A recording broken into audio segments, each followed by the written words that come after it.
สวัสดีครับอาจารย์ครับผมครับผม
Hello, welcome to another Dhamma meeting where we will discuss the Buddhist practices of charity, morality, and meditation.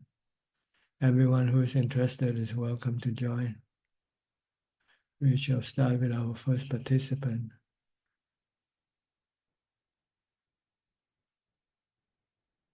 Hasn't yet come in.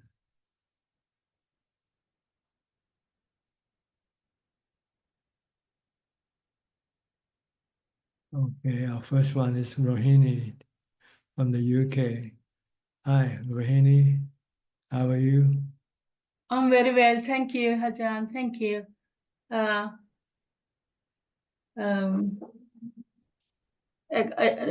have no question for today, and I just want to pay my respect. Everything okay? Working? Yeah. Yeah, I just keep practicing as Ajaan advised us to do. So, Yeah, mindfulness. yeah. I keep research. Until you get to jhana. Yeah. I keep reciting mantra, Namo Tassa and Yeah. Namo Tassa. Yeah. Try to abstain from thinking as much as possible. Yeah. So whenever I'm not on sitting meditation, so I just either pay attention to what I'm doing or just um, keep reciting mantra. Yeah, just be merely knowing. Yeah. Don't think. Thinking is bad for you.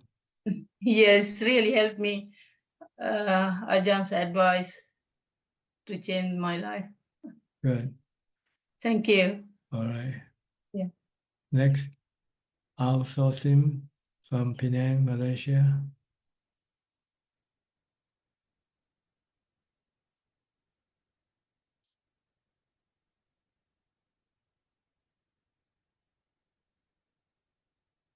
Can you unmute your microphone? Good evening, and Ajaan, can you hear me? Yes. I have no questions tonight. I'm just listening and paying respect to Ajaan. Okay. Good to see you. Next, Kok Seng from Singapore. Yeah. Good evening, Prajan. Just like to report to you this morning. I wake up at about 4:30 a.m. and do my meditation until about 6. Yeah, about 6 o'clock. Then the pain at the joint between the hip bone and the thigh bone becomes painful. So I start to use anatta. And also I also try to use some contemplation thing. And after that, then the pain goes off. I mean, softer a bit. Then after that comes back again. Then I use the itipiso and until about around 6:33 like that, then I find the pain is a bit too extricating, so I have to tell myself, okay, I have to stretch my leg now. Yeah, so just to update Rajan on my progress. Yes, try to stay with your pain as long as possible, Okay. using mindfulness like a mantra. Don't pay attention to the pain, just keep reciting your mantra or do some chanting if you like. If your mind is occupied, then the mind cannot create the dukkha or the suffering from the desire or the physical pain to disappear. And you'll find the real pain is in the mind, not in the body. The body pain is minuscule compared to the pain in the mind. If you could stop the pain in the mind, then you'll find the pain of the body endurable. Okay. And at the same time, this morning I also contemplate that I'm enduring the pain just like a boxer who is doing the endurance training before the going to boxing ring. So I'm doing this endurance training. So until the time when I really go to boxing ring, then I'll be ready. So in the meantime, I'm just training outside the boxing ring until the time when I need to go to the boxing ring. So is it okay to sometimes instead of just saying the mantra, I also contemplate along this line about the boxing ring and so on? Well, if it helps to make your mind calm, that's okay, then it's okay. But if Okay. you want to contemplate that you cannot control the physical pain. They come and go as they like. Yes. Yeah. And you have just to learn to live with them, that's all. And if you have any reaction, then you can have dukkha in your mind. So try not to react like aversion. Don't want the pain to be around. You want it to get rid of it. Then this can cause dukkha in the mind. Okay. But if you say, okay, welcome to my world. If you want to be part of me, you're welcome. Stay with me. When you have no aversion, then your mind will become peaceful and at ease. Okay. Okay. I will try it out. All right. Yeah. Okay. Thank you, Prajan. Go to Nita and Saket from India. Which part? New Delhi? Good evening, Ajaan. We are in Pune, very close to Mumbai. Pune. Right. Okay. We are doing good, Ajaan. Thank you so much for all your guidance. We really appreciate all the lessons that we've been learning from you, and our life has become much more calmer. Today, we got rid of a property which was in our name, and I feel so unburdened by it that nothing, no property, nothing material is in my name anymore. So I feel quite relaxed. The less you have, the more peaceful your mind becomes. The less worry, the less responsibility. Lesser responsibilities. Yeah. Mind has Be become a calmer. homeless. If you can become a homeless, you'll find life is so much less complicated. Yeah. I don't know if I'm there yet. Being home it may give me a little stress. I feel. Nothing belongs to you. I was actually thinking, becoming homeless is I think closely related to the parmis, the development of the parmis, and in fact, I wanted to ask you this question about how should we go about developing those parmis and making sure we reach that state where homelessness will become uh, quite peaceful. Well, which paramis are you talking about? All the 10 paramis or just anyone particular? Dana parami, I think this you're talking about charity, giving up your possession. This, to become a homeless, you have to have no possession. So you practice a lot of dana, charity. Only keep only what you need. Anything that you don't need, give it away. Right. Only the 4 requisites. That's right. That's the basic necessity of life. Yes. And then you can live as a homeless. And you can become a machi or a bhikkhuni. Maybe. Then you have all the time to meditate. Yes.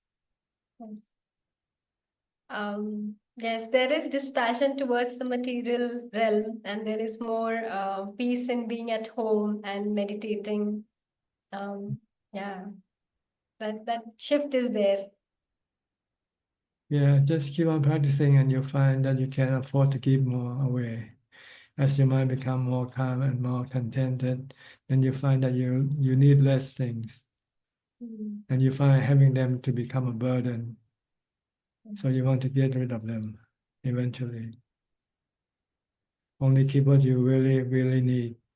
Anything else, you find it useless to you. Become a burden instead of become a blessing. It can turn into a burden. Because you can have happiness within yourself from giving up, from having mindfulness, having samadhi. Just keep on practicing mindfulness and meditation. And as your mind become calmer, more contented, more equanimity, then you'll find that you need less things to survive, to be happy. Okay. Thank you, Ajahn. Yes, Ajahn, I don't have any question today. Just trying to, maybe right now it's a settling in period. So I'm trying to find time for meditating and practicing Dhamma. So sometimes there's a lot of time, sometimes there's no time at all.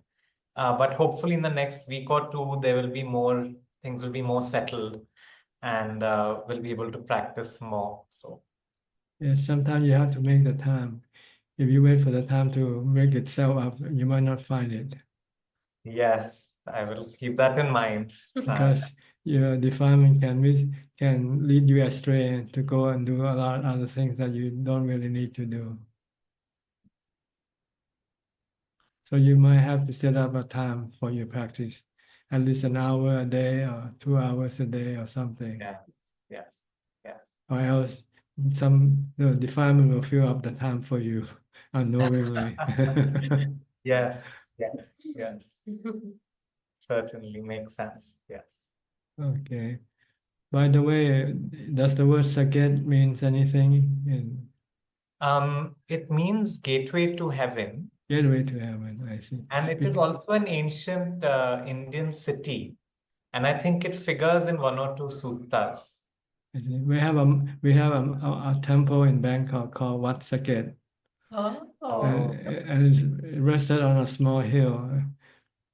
We call the Golden Mountain Temple.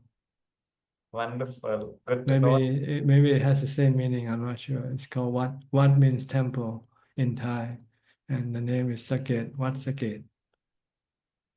Temple for the gateway of heaven. Okay. Anyway, just to mention it. That's all. Certainly. Thank you so much, Ajahn, for your Okay. guidance. Keep on practicing mindfulness. Okay. You cannot live without mindfulness. You can do it every day. Okay. Next, we'll go to Masha from Ohio. Hi, Masha. Early morning for you, huh? Well, it's 8 o'clock, so Not a too good late, time, not too early. Okay. not too early. Yeah, I had maybe two questions today. One was if you could talk about the difference or the relationship between mindfulness and knowing.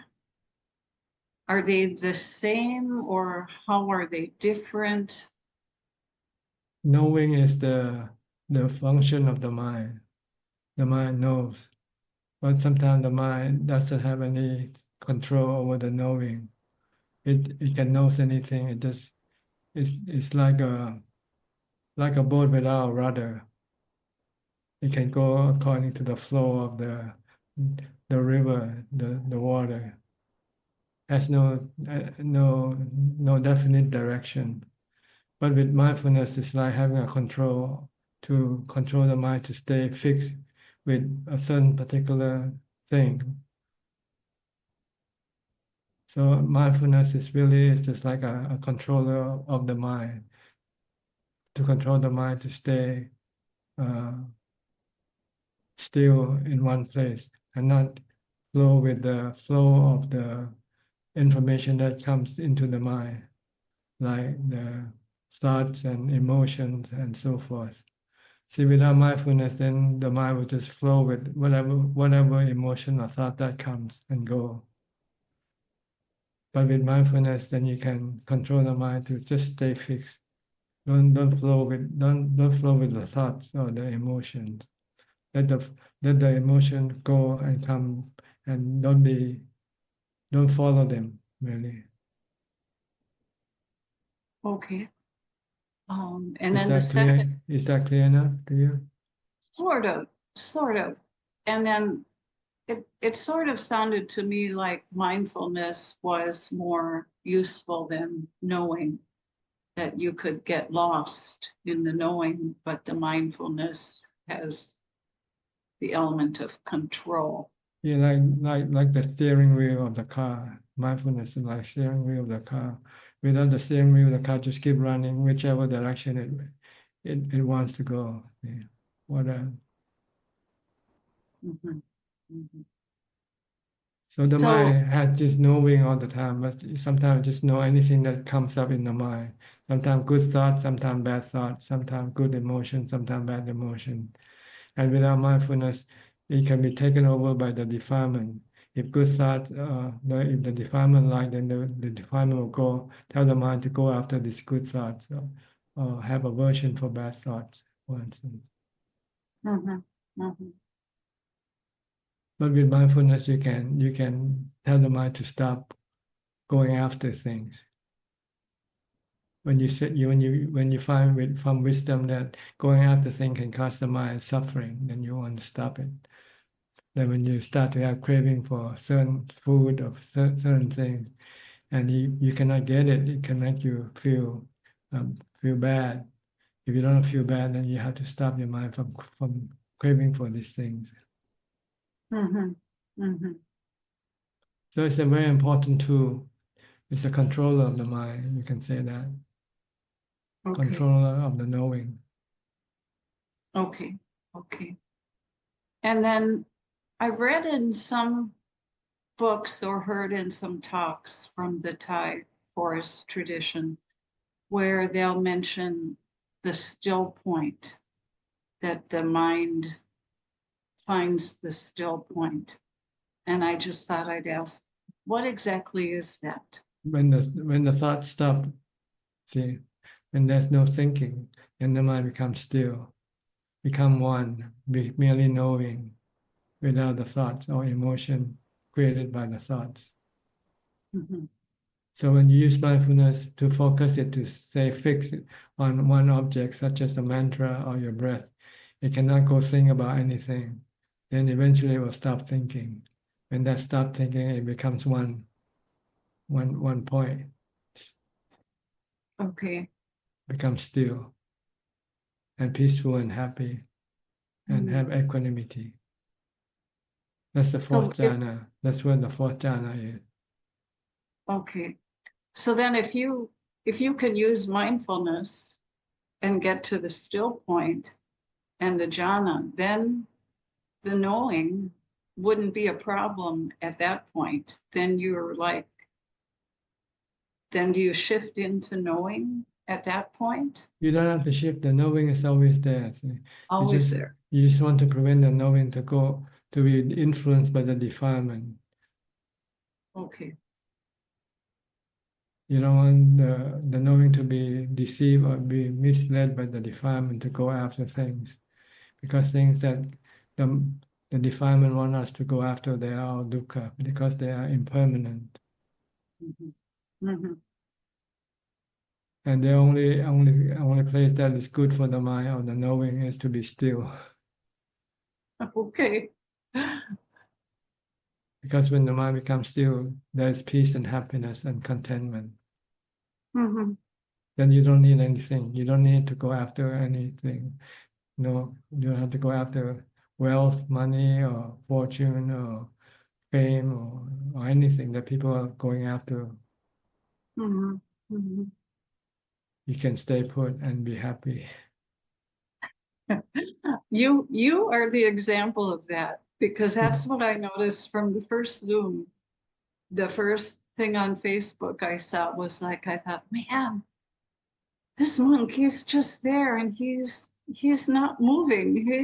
You're so clear. And the mind is still. I mean, the difference between you and us is just so big. But yeah, I'll work on it. I'll work on it. Just be mindful and stay focused on one object. Don't let the mind run around with other things that come and go. Don't go chase after your thoughts or your emotions. Mm-hmm. Normally, normally we go after our thoughts and emotions. Yes. When we have good thoughts, we want to maintain those good thoughts. When we have those good emotions, we want to maintain. But then they change also, and then they can cause you disappointment and sadness. Mm-hmm. Mm-hmm. And the mind can become restless and agitated by just running after these things also. Yes. Yes. So mindfulness is here to stop the agitation and restlessness, to make the mind become still, the knowing to become still. Okay. Okay? Yes, that is clear now. Thank you so very much. You're welcome. Next, Intan from Indonesia. Oh, by the way, I'll go back to Masha. Did you have a second question? I forgot. Or did I already answer your second question?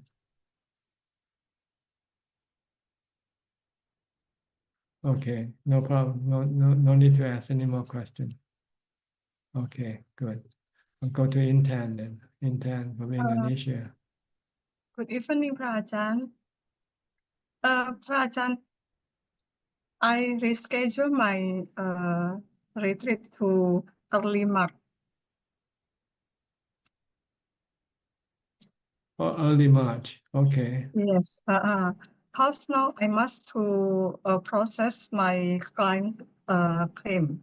Yeah. We have a lot of problem with people rescheduling their retreat. So we have to ask them to not to schedule the retreat too far away. They should only do it, confirm it within a 1 month period of time. Because if sometimes they schedule it 2 or 3 months ahead of time and then they change their mind or something happened. And then this causes a long process of reversal that we have to go through. But I already changed my airplane ticket also to early March. So you have to be very careful because you're not telling the truth, you know. You say one day you want this thing and the next day you change your mind, you want something else. And this can be quite a problem with other people because we have to deal with many people to get the arrangement for you. So I'm so sorry, please be sure before you make a reservation. If you're not sure, then don't make a reservation yet. This time I'm sure, cause why I cancel my plane? Cause when my client surgical at that time I'm sick, so I cannot process the claim. So now I need to process the claim. Yes, I know we live in an impermanent world. So maybe next time better just to come, walk in and just let it happen, whether you have a place to stay or not. If you're not sure, if you cannot control your future, then you should not make any reservation. Okay, Prajan. Yeah, we have many people doing this thing. They make one reservation and then they change their mind. They want to make another reservation. Then we have to tell people who have to make the reservation. We're not the one who doing the reservation. We have to contact those people who make the reservation for you. So it's a long process. I'm not complaining or anything. Just letting people know that that before you make any reservation, please be sure 99% that you're gonna make it. If not, then please don't make any reservation yet. Just walk in and just let your luck. If you happen to be there here and there's room available, then you can stay. If there's no room, then maybe you can go find a hotel or somewhere else to stay until there's a room available for you. Okay, I'm not saying this to you exactly. I'm saying to everybody who's listening. Okay, Prajan. All right. Okay, I understand. Okay, good. Anything else? No. Okay. See you then. See you in March or maybe May or April. Who knows? Oh, no, Prajan. Cause this time I already rescheduled my airplane ticket. I know you I can also should to pay. you can reschedule anything you want, but sometimes you cannot control things anyway. Okay. So this time I rescheduled to just for 2 weeks. So if I Okay. have a problem, I still can go to there. Okay. All right. Okay. See you Thank you, then Prajan. whenever you come. That's why I don't like to make any appointment with anybody because they keep changing. They say they come next week and then they say, oh, I'm busy, I have to go do something else. And it disrupts your own schedule. You have to reschedule your own schedule to fit the schedule, see. So I avoid making any appointment with anybody. I just say, just come. If you happen to find me, fine. If you don't happen to find me, then that's okay also. Okay, because life is anicca, anatta. You cannot control it, right? Yes. Okay, Okay, good. Prajan. Yeah. Next, we'll go to Marco from the Holland. Holland. Hi, Ajaan. How are you? Fine, thank you. I would like to report my homework and ask for some guidance, please. Please go ahead.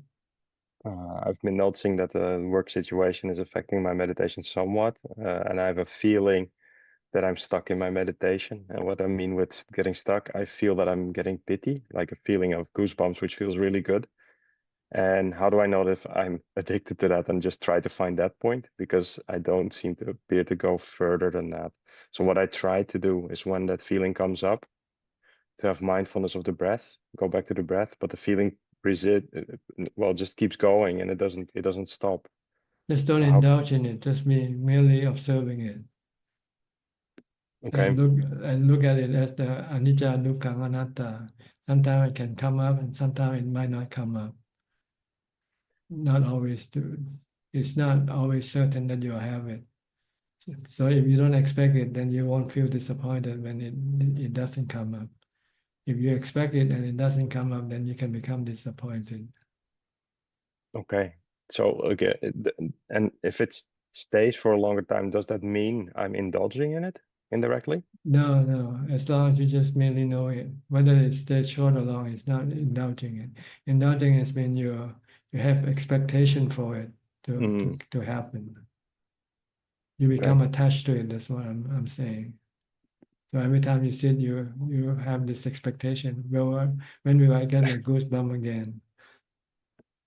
Yeah, it's interesting. Actually, it feels like it's coming fairly easily. And what my worry is, again, then the worry gets in the way, right? But I feel that then that's such a nice feeling that I'm not progressing further.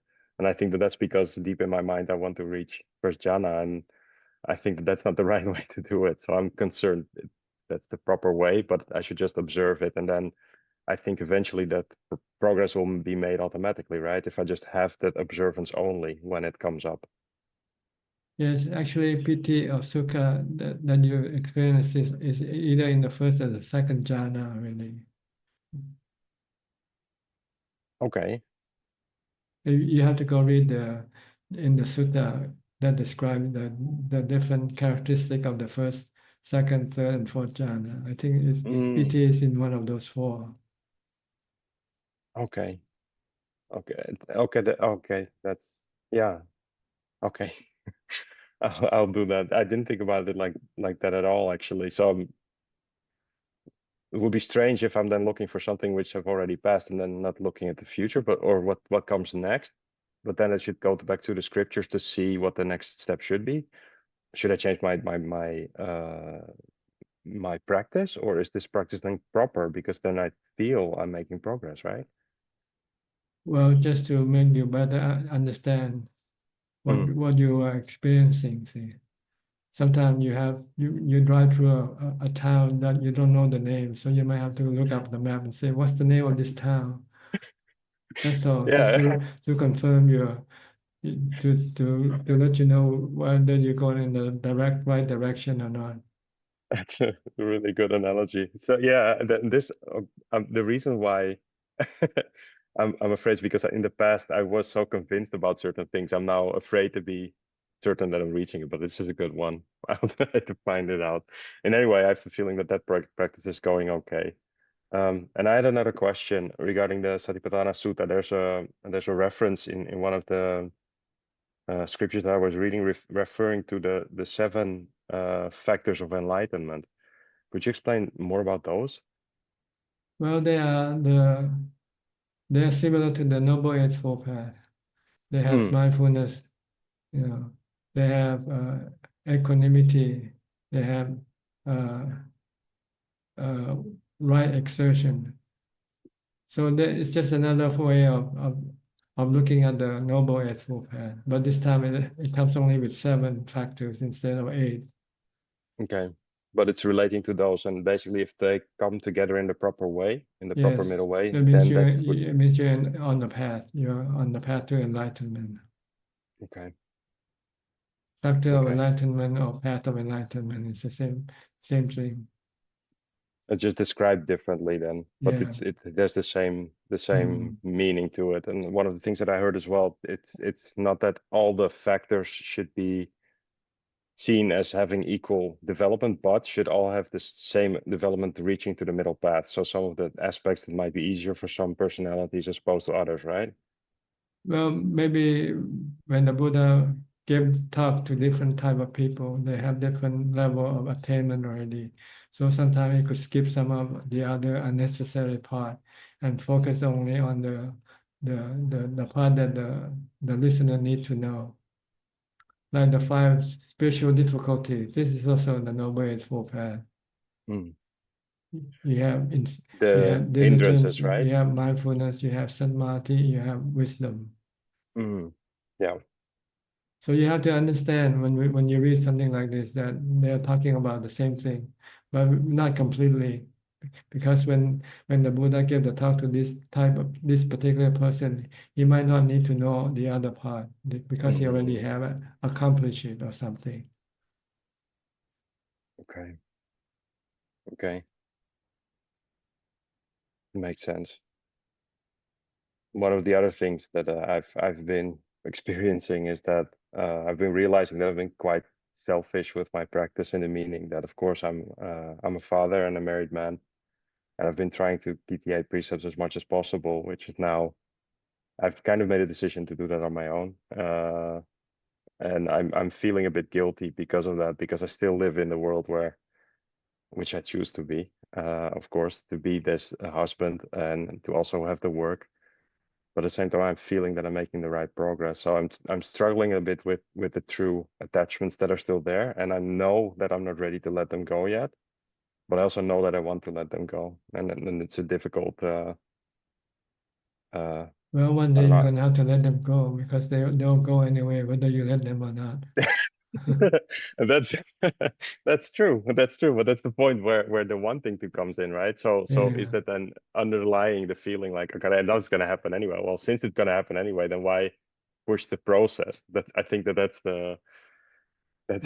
Letting the go thing. is to protect yourself from suffering. That's all. That's all Yeah, it does. Whether they let go or not, you cannot control them, right? true. That's very Okay. true. So you just have to prepare your mind for that eventuality. To one day they should have to go away from you. If you're Yeah, not attached to them, then you will feel no suffering. that's true. That's true. I do see the suffering in everything right now. So still Yeah. practicing to get out of that. And thank you, Tanajan, as always. But don't feel guilty if you don't feel attached to them, because this is the purpose of practice, to let go of your attachment to everything. Because the cause of your suffering is your attachment to things. Once you attach to something, you want to let them stay with you forever. And when they don't stay with you forever, then you suffer. Yeah, that's the thing. That is the thing. It feels like there's this feeling that at the same time I want to let go. At the other hand, I feel like the past that I've done things in the past that I want to correct, and I want to get rid of my bad karma in a good way. So I've been doing my best to kind of get rid of it, and I still feel this debt. I can't explain it. It's like I feel I have to do this practice the way I'm doing it now because I have to repay that debt somehow. When you have no attachment, it doesn't mean you cannot live with them. You can still live with them, but without attachment. So, but you still have responsibility toward them. You still look after them, care for them with the Brahma Vihara, loving kindness and compassion. But you are ready at any time for them to go away if they have to. That's true. It doesn't mean that once you have no attachment, then you don't have any responsibility toward them. That's a good one. Thank you, Ajaan. Okay.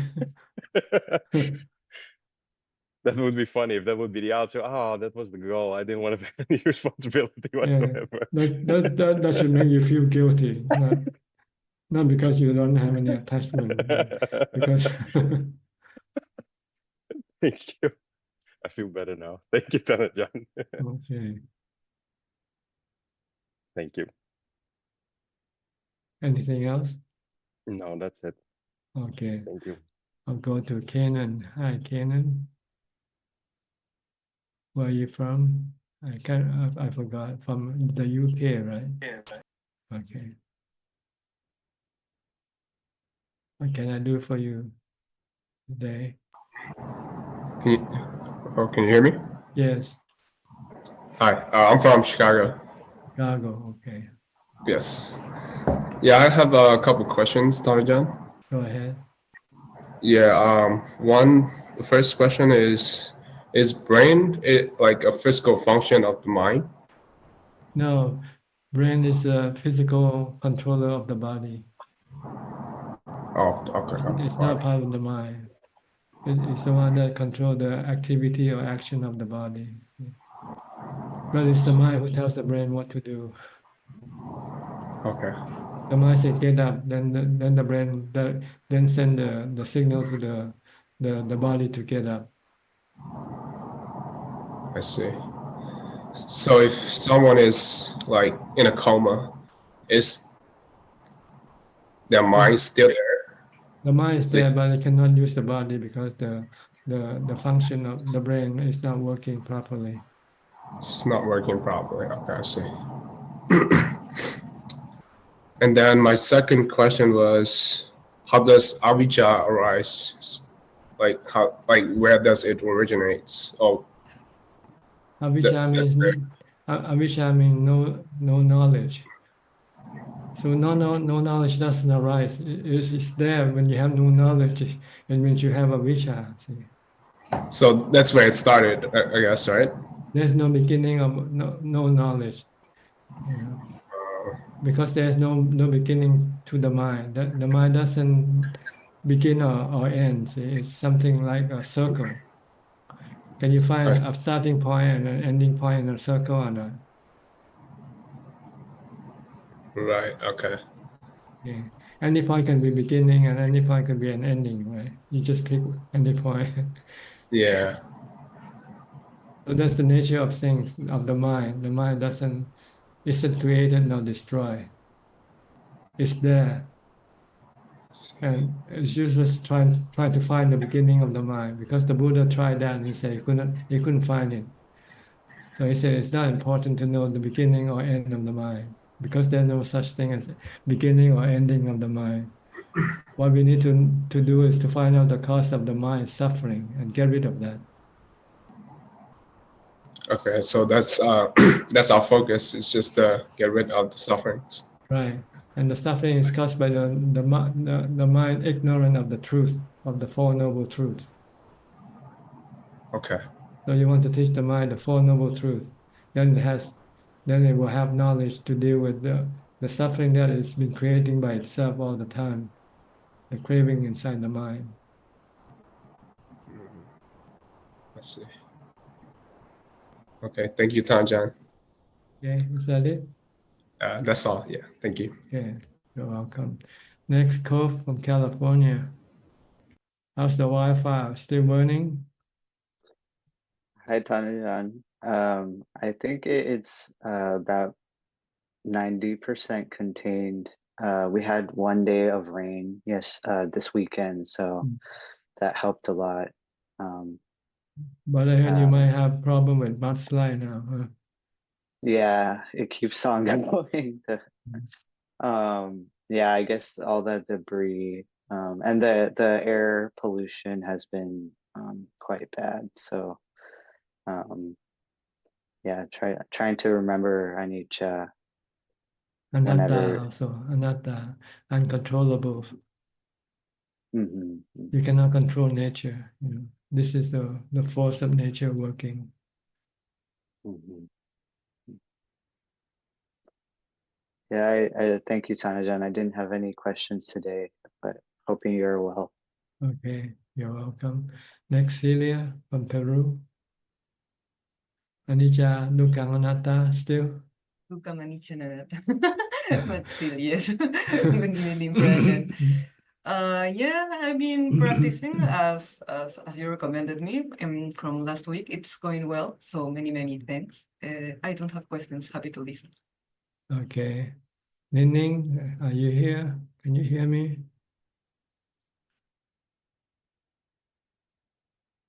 We'll pass Ning first and go to Justine. Hi, Justine.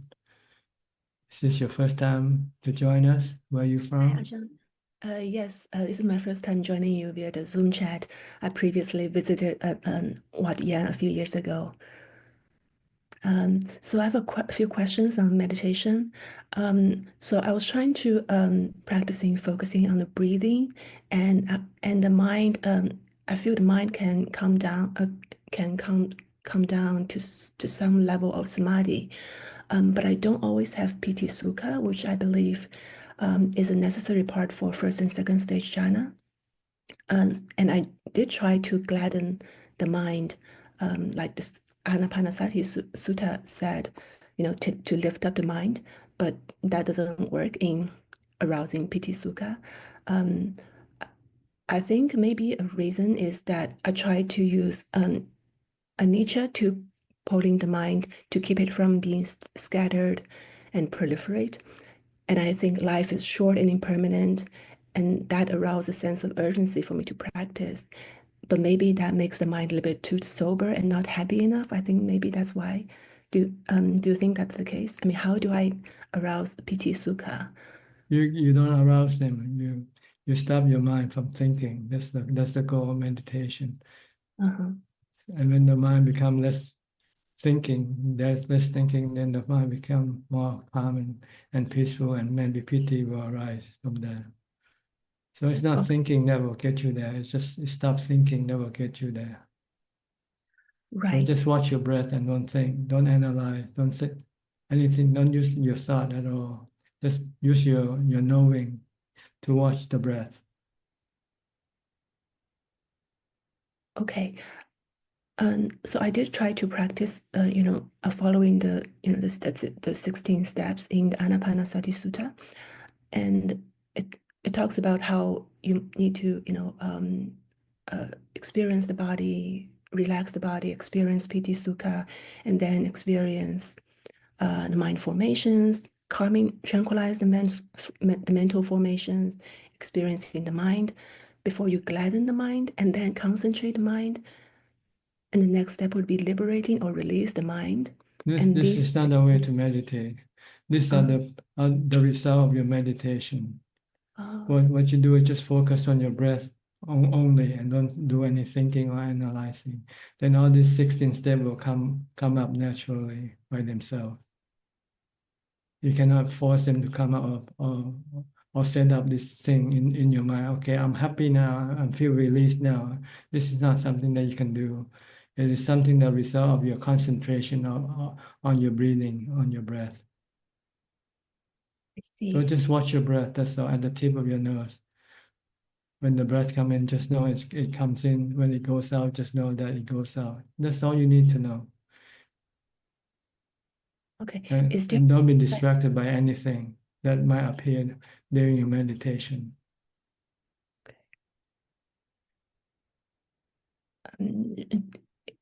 Is there a certain quality of the mind that I need to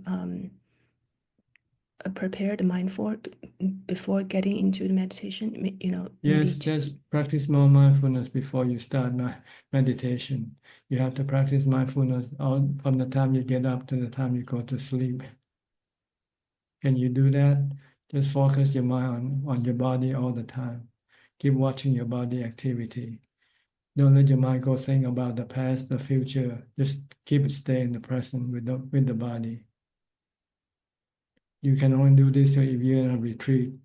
If you're working, then you cannot stop the mind from thinking and going all over the place.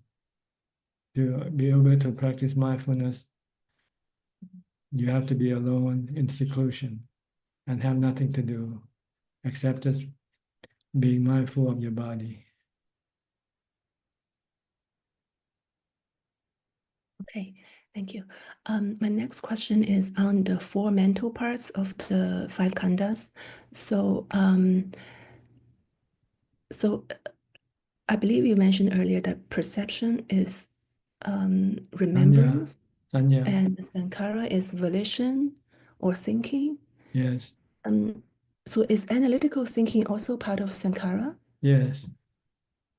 Okay. Sometimes sanya and sankhara works together because you have to use memory to bring some information up for sankhara to think about. So they work hand in hand, just like left hand and right hand working together. Oh, okay. And also Vedana, is that mental or Feeling, physical feeling? Feeling that comes from the sensual objects.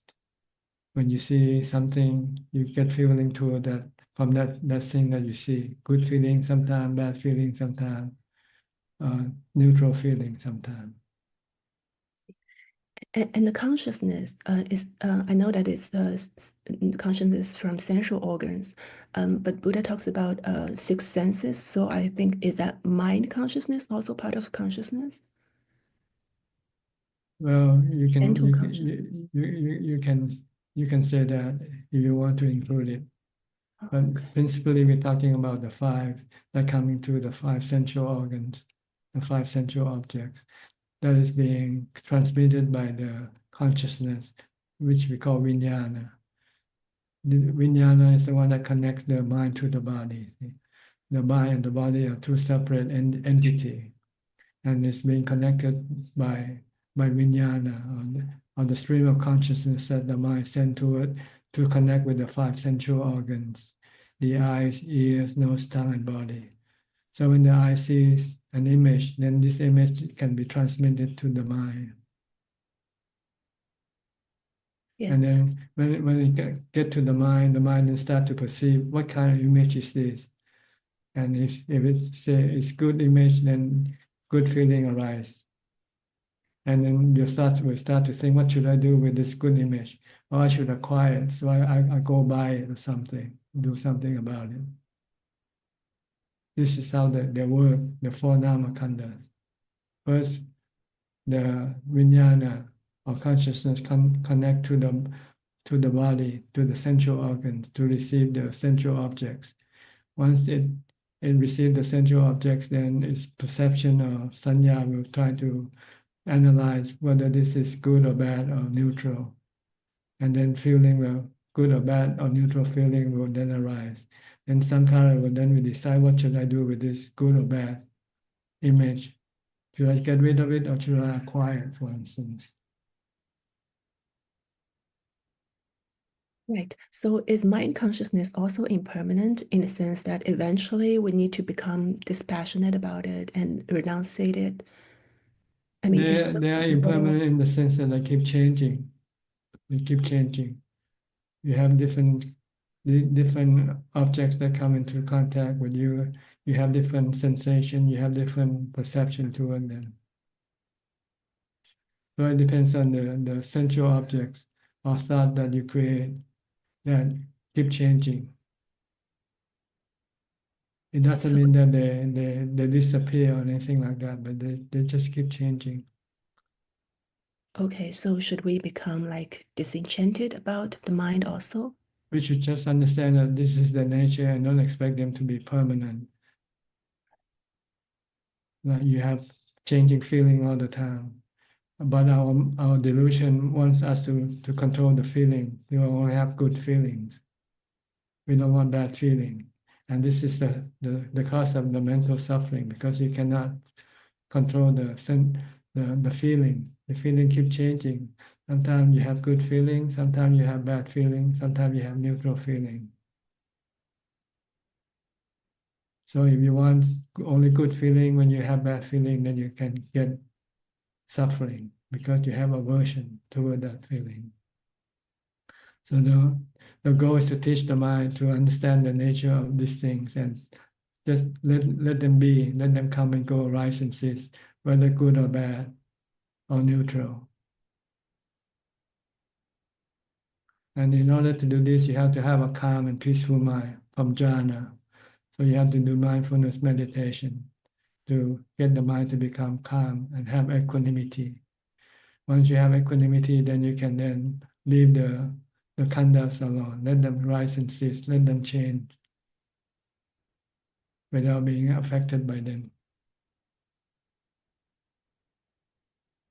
Understand? Yes. Okay. Ajahn, my next question is about the sila. So in some occupations like farming, I think we invariably kills insects or worms. So are these right livelihood? So for example, if we stay in a monastery, we're asked to, clean maybe the monastery compound or weeding, and that also involves maybe killing, worms or insects. Is that bad karma? Well, if you kill, it's bad karma, it's bad livelihood.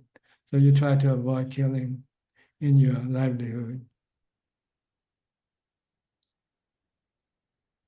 Yes, but some okay. Okay. Okay. I watched your last Zoom chat, and you talked about how we need to avoid arguments with people at all cost.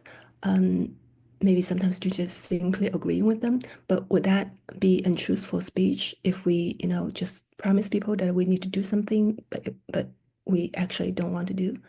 Well, don't promise then. Don't say anything. Don't say anything. Okay. Yeah. Then you're not telling any lies. But when you say something, then you can be lying, right? Yes. My last thing is about the question, like, you know, do you think, you know, having a child or raising up a child interfere with the practice? Yes, Yeah. definitely. Yeah, definitely. You have to look after the child all the time. Yeah. But you won't have time to go and meditate. Yeah, that's true. Okay. Thank you, Ajahn. Okay, you're welcome. Where are you from? I'm in California right now. Okay, thank you. Thank you. Next, Diana from Wales. Haven't seen you for a while.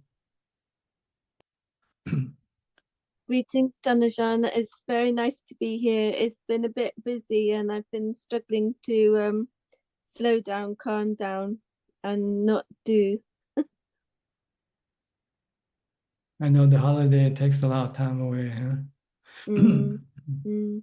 So I want to get back to my lovely routine of joining.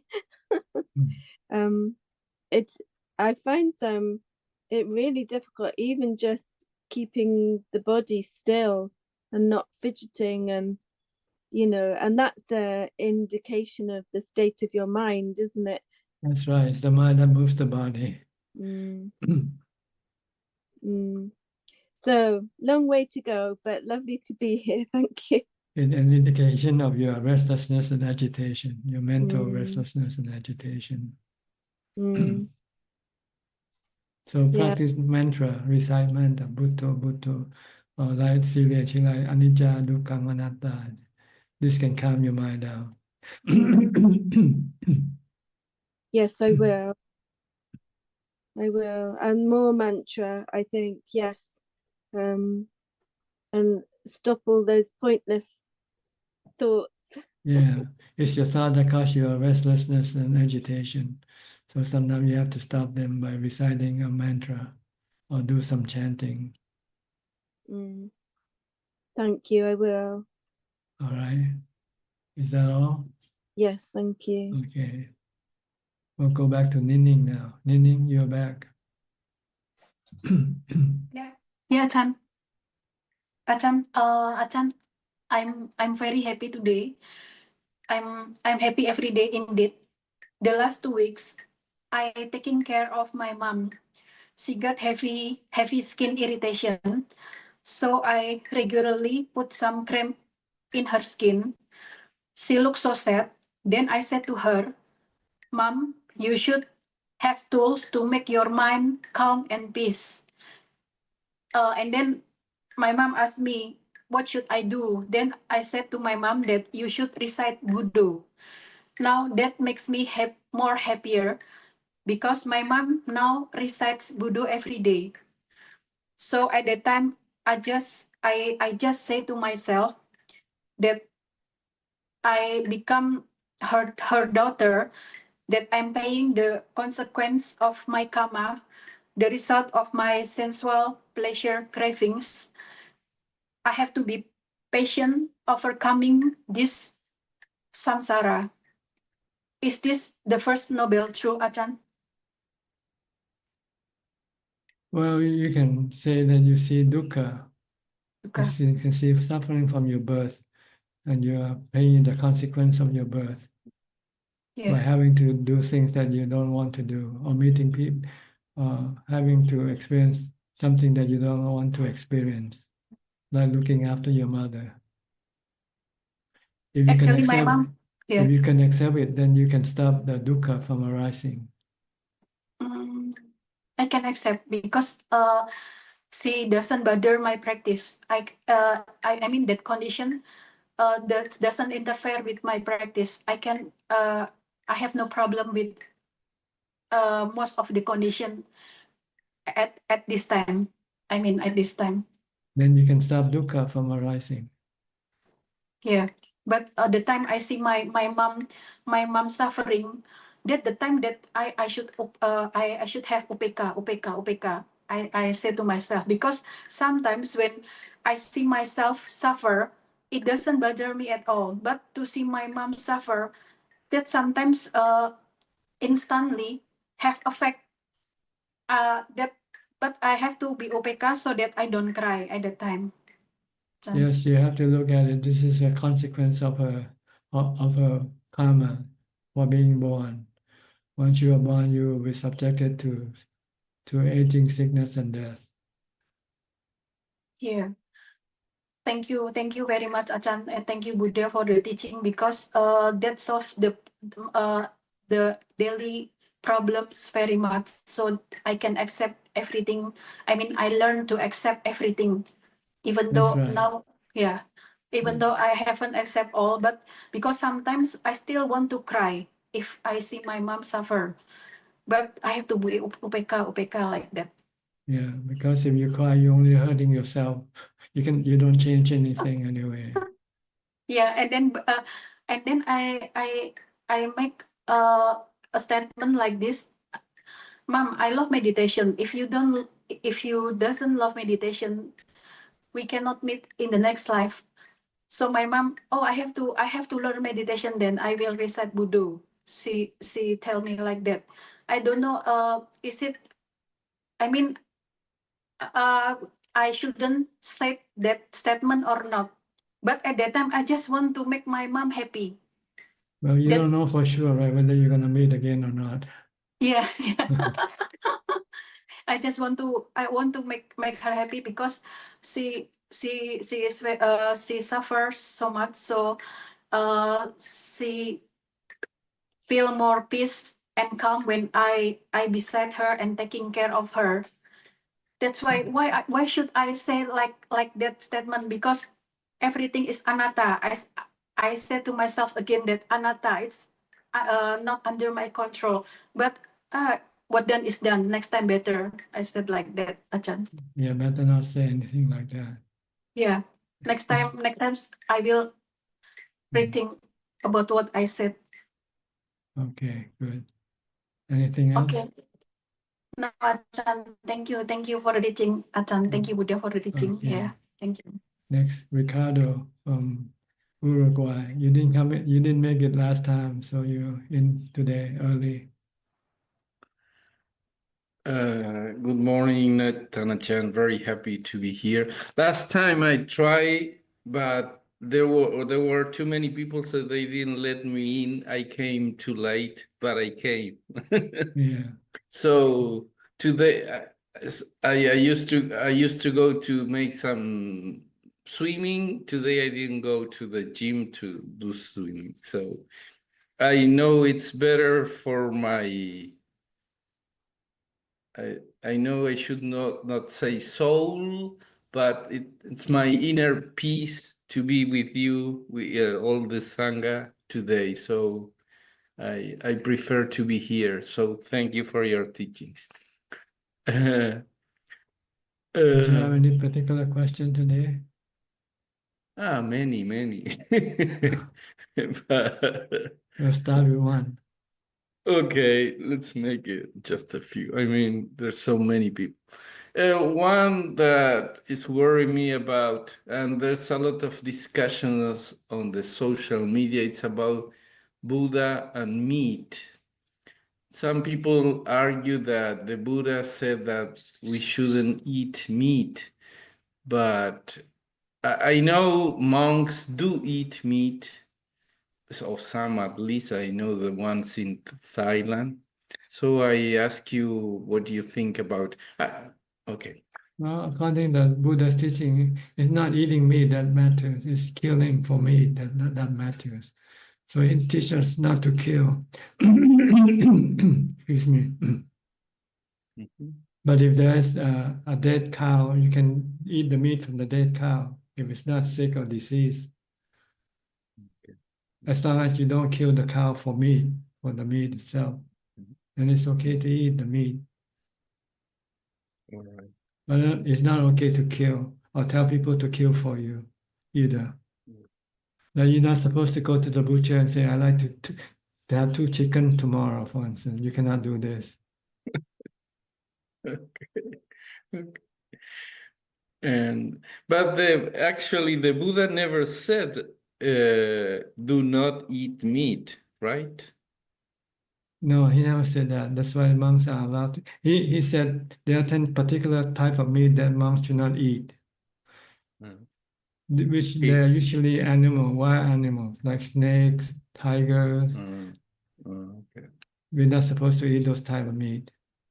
But domesticated meat, we are allowed to eat.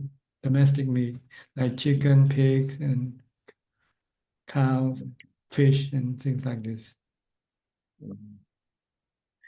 Because actually, I don't know who made it up that on the La Kabarata Sutta or something like that. They say on chapter 8, there's a sentence where he says that. I look at that sutta and he never says that, but I don't know. Yeah. Anyways, it doesn't matter at all. What I want to report is that my practice is getting better all the time. Although I know, as you told before, that we don't have to look after anything, just keep watching and be conscious about and work on mindfulness all the time. And although I shouldn't say I am making progress, but I do I do feel that way. And that's all. And I appreciate every word that you tell some people on this Sangha, that it helps me a lot. So thank you, Tanachan. Okay, you're welcome. Next, go to New Zealand, Anura and Ramya. Good day in time, Ajaan. How are you? Ajaan. A lot of good Dhamma listening in. So, Ajaan, I have a question, Ajaan. So, I've heard about one of the Ajaans talk about emptiness. So, this emptiness comes after one's become Srimina or is part of the jhana practice? You can have emptiness in jhana practice, but it's temporarily emptiness. You get permanent emptiness when you develop wisdom and get rid of the defilement that causing all this emotion in the mind. Once there are no defilement left, then the mind become emotionless, no emotion. Then the mind become empty. Like as if in jhana, but you don't have to enter into jhana. All you have to do is clean up the mind, clean up the defilement, get rid of all the defilement. That's causing the mind to become emotional.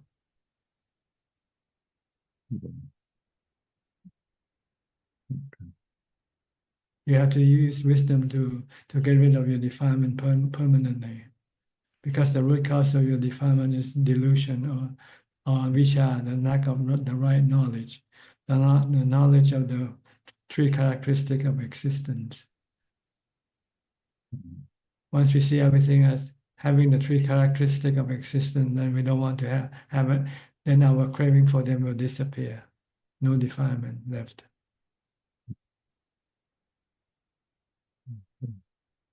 So once the defilements are disappeared, then emptiness comes in. Is that Yes. correct? We used to have the khanda, you used to have feeling, thought, but there's no emotion, no dukkha, no emotion, no dukkha in your mind. Your mind is free from dukkha. That's what it means by emptiness. It doesn't mean that there's no thought or feeling or sensation. It's still there because it's part of the mind's function.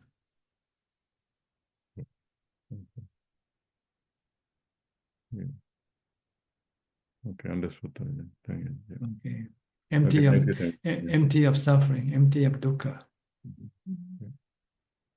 Okay. That's all matters. Once there's no dukkha, then there's no problem. Our problem is our dukkha, and we don't know how to get rid of it properly. That's all. Instead of getting rid of our dukkha, we tend to increase more dukkha by trying to get rid of it the wrong way. By using sensual pleasures to get rid of our dukkha, and we end up creating more dukkha by using the sensual pleasure, because we become addicted to the sensual pleasures. And when we don't have them, we can get more dukkha from from craving for sensual pleasure and not being able to get it. So you have to use the Noble Eightfold Path to get rid of your defilement and your dukkha.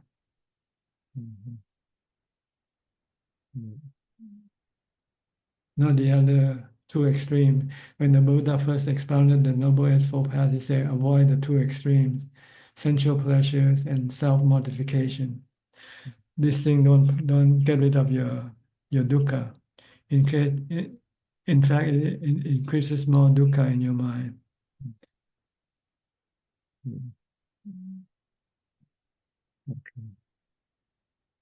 Okay, understand? Okay, yeah, I understand. Thank you, Thank you, Ajahn. Ajahn. Thank you. Yeah. Next, Lynn from Indonesia. Super. Good evening, Tanajan. Yes, how are you? I'm very good, thank you. You're Happy back in Jakarta now? Yes, I'm at home. Yeah. Yeah. So I would like to say Happy Chinese New Year first to you, if you do celebrate. I can't celebrate as a mom. Okay. We just observe, we just know what is Chinese New Year, but every day is the same for us. No special, no different from yesterday or tomorrow. It's just another day. A special day every day. Yeah. I would like to ask, does nimitta always appear before we get into jhana? It can appear any time, when you meditate, when you're not mindful, your mind can create nimitta right away. So you mean that when we are not mindful, or when we are mindful, then we can have nimitta? When you're mindful, then no nimitta can arise. When you lapse in mindfulness, then the mind can then create nimitta, because most of nimitta come from the mind. Okay. So it has to appear before we can get into jhanas, is that correct? It doesn't have to appear. It appears because you don't have the mindfulness to control your mind, to prevent it from creating these nimittas. If you have mindfulness, then you won't see any nimittas in your meditation. Okay. Because I've never seen nimittas, but I have heard so many people talk about nimittas, so I thought that I'm not on the right track. No, it's good not to have any nimittas because they are distraction. So if you have no nimitta, then you should be thankful. You should be happy. Because you want to empty your mind. Meditation to empty your minds of nimittas and emotions. But some people, they cannot control the mind all the time. So whenever there's a lapse in mindfulness, then the mind can create nimittas or distraction. That makes sense. Okay. So if you're mindful with your breathing, then no nimitta can arise. But when you forget your breathing and you let your mind go on to think about this and that, then nimitta can come up. Or anything can come up. I've got when I practice in meditation, I cannot focus for a long time continuously on my breath.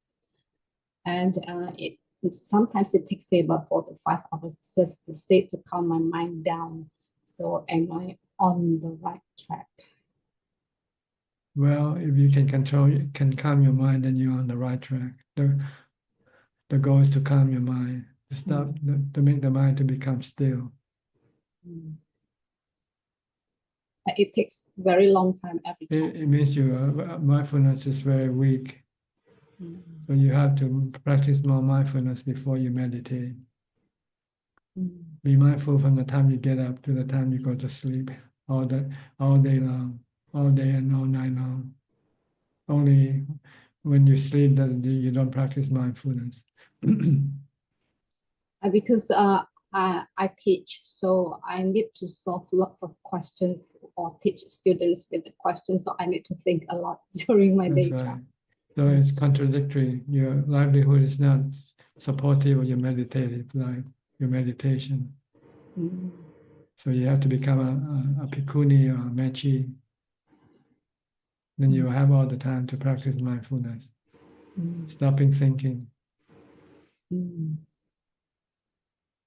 Your advice is very helpful, which means that I'm able to fill in the gap with a mantra, like between no activities times. So I will try to recite it.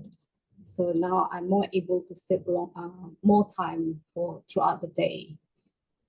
I can try. I spend about 3 hours a day just to do meditation. As soon as I don't have any things to do, so I will sit down and meditate. That's good. That means you have enough mindfulness to remind yourself to meditate. Sometimes people don't have the mindfulness to remind themselves to meditate. They've been stuck in or dragged by their defilement, their craving. Yes, that's right. That was what happened to me before I went to the monastery. So after I came back, I have the inclination to keep meditating whenever I've got the time, even though when I'm at work. Good. You mean you're on the right track. Oh, thank you. Yeah. Sadhu. If you're attracted to meditation, then you're on the right track. Mm. If you still have aversion for meditation, you're still on the wrong track. Mm. Anumodana for your guidance, Ajahn. Thank you so Okay. much. You're welcome. Next up, Alachita from Dubai. Hi, good evening, Prajan. How are you? I'm doing well and meditating and Mindful all day long? not all day long. Let's just say my intention is, yes.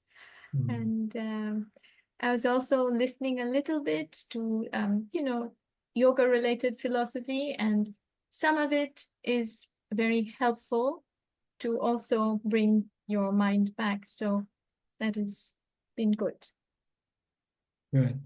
Try to bring your mind in the present. Keep it in the present. Yes. Don't let it go to the past or the future. Yes. Because reality happens in the present. The past is already gone. The future is not here yet. So anything happens, it happens right here now.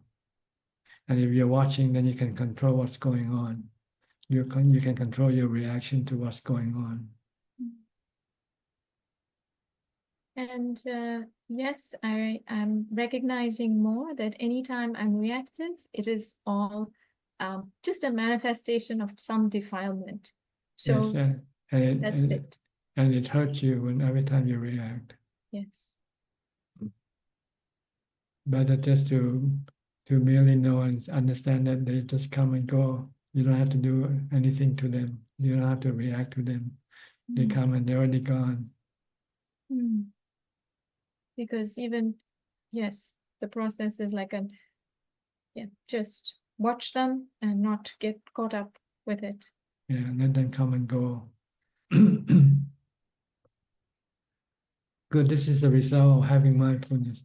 The more mindfulness you have, the less you will have reaction towards things. You can just watch and say that thing comes and go. Because everything is anicca, they come and go, they rise and cease. Anatta, not under your control anyway. That's true. So why should you react to anything that you cannot control, right? No. And then I just build more, raga, desha, like I'm just building more patterns of not liking and liking. So Yeah, I have more to defilement. more defilements. That's Yeah. right. Yes. Good. You want to reduce your liking and dislike That's it. to nothing, just to be merely knowing. Yes. So Good. yeah, they're good. Okay. I'm doing that to my best right. ability, and I Okay. guess it's practice. So Yes. thank you, thank you, thank You're you. welcome. Yes. Next, Alfredo from Brazil, Sao Paulo. You sleeping?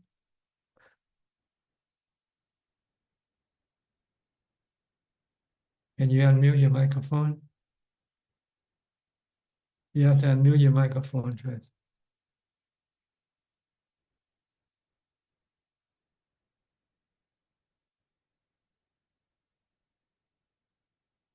Not unmute yet. Not unmute yet.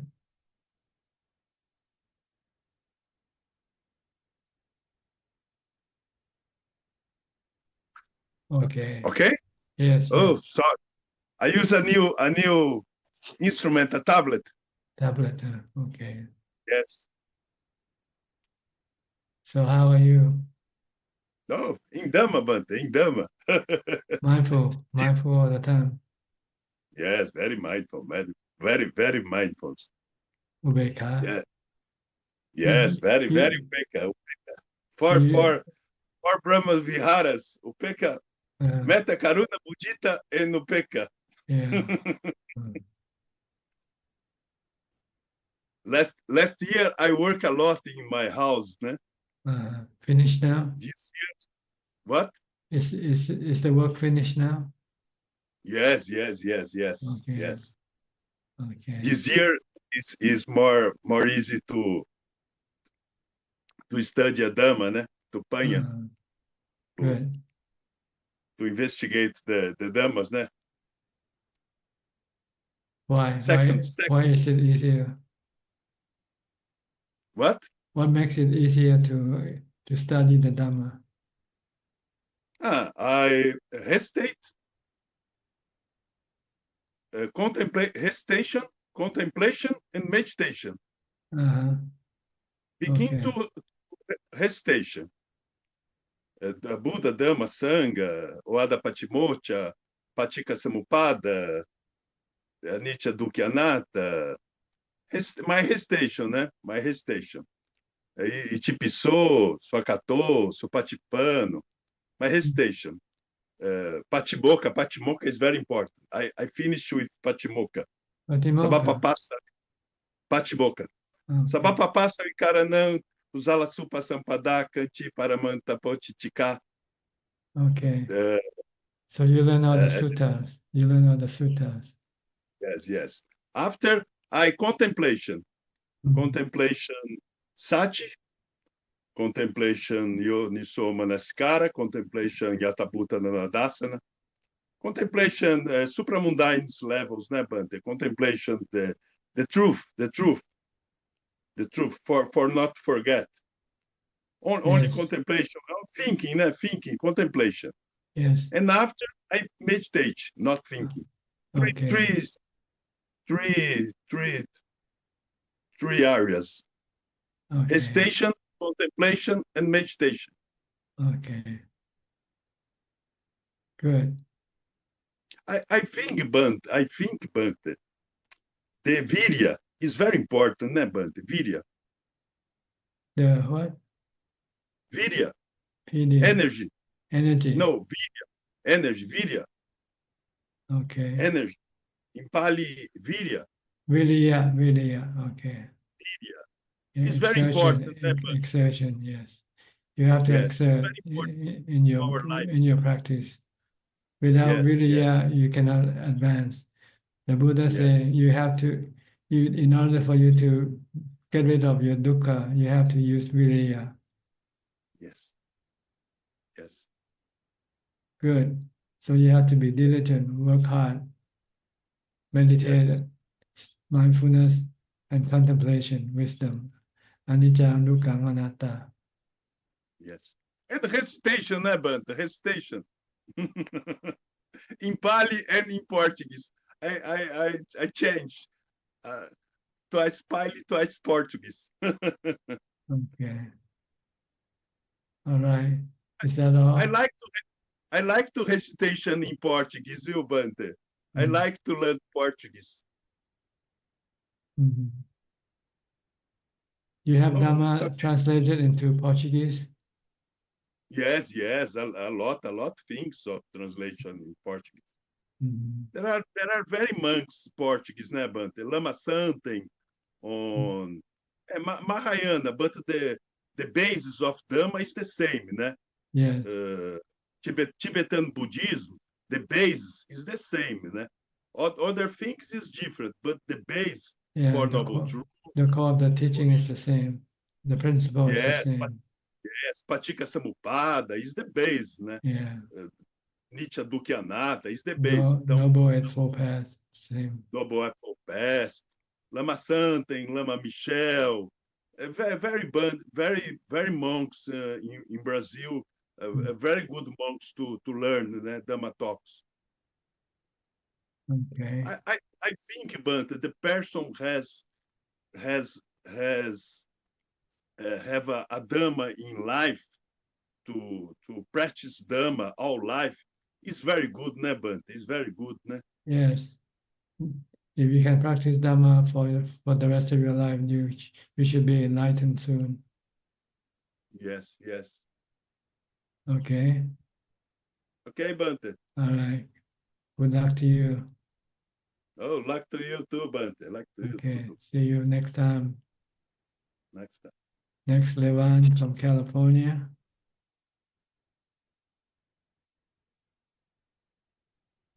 Hi, Ajahn. I think I got the answers from your talk today. I'm trying to overcome like obstacle, like the desire wanting to be entertained, like going to my phone and like wanting to watch a movie. But I'm thinking, I just learned that I just have to be more disciplined. So I won't let my defilement suck me into what the defilement wanting to do. So Yes, you have to have discipline. You have to have resistance to your defilement. So you can use mindfulness or wisdom to teach your mind that going after your defilement can only cause you more suffering. The pleasure you get from the defilement is just temporary. Then it will be followed by suffering later on. I like to ask, how do you overcome like boredom sometime, like in the practice? Do more meditation, do more mindfulness. Oh, Just start reciting mantra or do walking meditation or something. You have to force yourself to do it because the defilement wants you to stop and create a lot of boredom for you. So then you will then eventually succumb to going after the sensual pleasures again. So you have to re-energize your practice. Yeah, I need to renew my faith. Yeah. You can listen to Dhammatalk or read Dhamma books. If not, then maybe do walking meditation.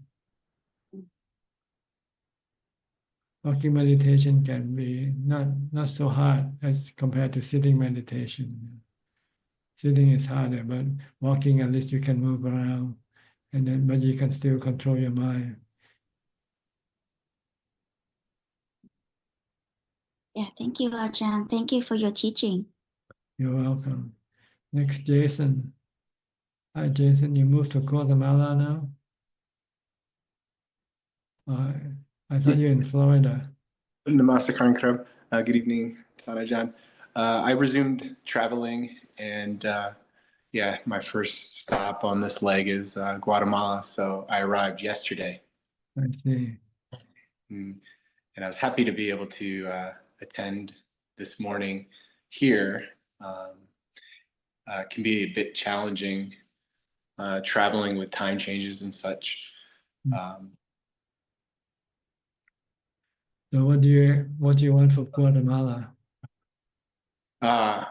So I like taking pictures, and there's a particular bird here I want to photograph, and I also backpack, and there's a volcano I've got a hike planned for, and see and experience the culture. This is your first time there? Yeah, first time in Central America. Yeah, And so it's quite beautiful. It's really nice flying in, all the greenery and the mountains, and I can see a mountain from the room I'm in, so it's quite something.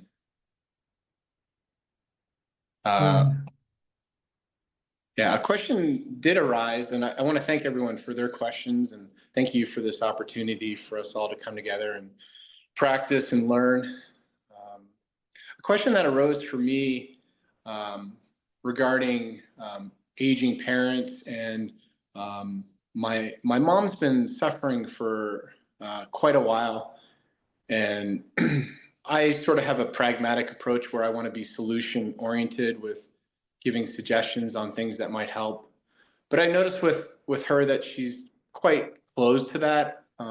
She'll listen, and she might even say yes, but then I don't necessarily see her really implement anything. So I tend to try to drop little nibbles of things that might be of benefit here and there, but mostly I try to become more empathetic. And I'm just wondering what you might suggest in how I might be able to further help her, given that it just kind of seems like she might hear it but doesn't really do much with it, that she's just kind of closed with it. Doesn't seem like she'll really she'll hear it, but she won't really do anything with it. And I don't know if what I'm doing is the best case scenario, or if there's some other way I can be more effective. So I guess that's my question. Is there a way to be more effective in how to help others with their experience of dukkha? Oh, you just have to let them be and let them decide for themselves what they want you to do for them. I think because you cannot read their mind, you don't know what they really want. So what you can do is just offer your service and say, is there anything I can do for you? Something like this. Don't try to push something for them to, because it's not what is good for you might not be good for them. See, you know what I mean? So be a servant, don't be a master. Don't tell her what to do. Ask her what she wants to do. Be a waiter. Would you like another plate? Would you like a drink or something? Serve her.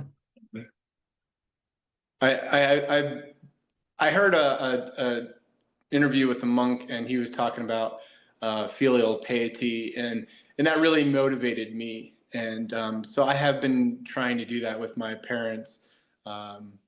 So I appreciate being able to hear it from you as well, to be there for them and see what I can do to help them. That's right. Okay. Yes. Thank you. Thank you very much. Okay, you're welcome. Thank you, Tom John. Be well. Be well, everyone.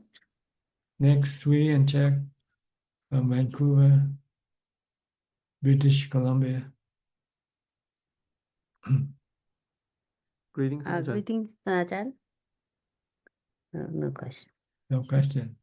I have a question regarding to enlightened beings, like the working of their mind, like dependent origin. So Tan Ajahn, like for enlightened being, so when they have contact their feelings, but they don't cling and they don't attach, right?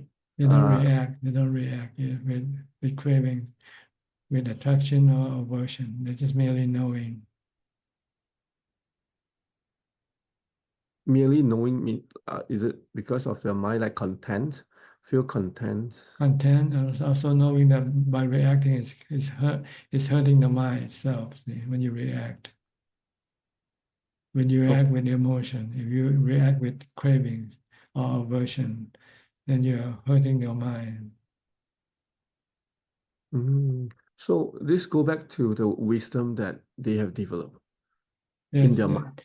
Yeah, that having craving is bad for the mind. Every time you create craving, you're causing dukkha to arise in the mind. So if you don't want to have any dukkha in the mind, you don't react with craving. But unenlightened person will usually react with cravings, right? Craving for this, craving for that. Craving to be or craving not to be.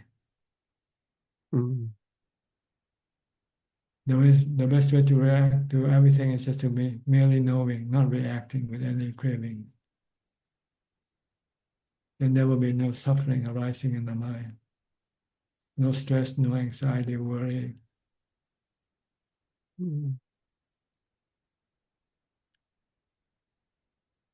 So merely knowing. Okay. But for ordinary people, if they experience some good feeling, they will start to have craving for more, right? Yes. And if they're experiencing some bad feeling, they want to get rid of it right away. And this can cause the mind to become stressful when you cannot do it, or sad or disappointed. When you want more good feeling and you cannot get it, then you become disappointed, you become sad. When you want to get rid of the bad feeling and you cannot get rid of it, then you become stressful. But if you just don't react and you remain calm and contented, happy. But the problem is you have to get to that point firstly, where you can remain calm and contented. And this is this is what you have to do with the practice of mindfulness and jhana to get to that point. Once you get to that point, then you can apply the wisdom, teaching the mind how to react to things, to be merely knowing. Don't react with any emotions or love, hate, fear, or delusion, or cravings. Yeah. Oh, okay. So for us, it's just like a feeling arises, then we just budo. But this is just very temporary. Yes, if you don't have wisdom, Bhutto can stop your mind from reacting temporarily. But if you have wisdom, you say by reacting, you're creating dukkha in your mind. So you don't want to react.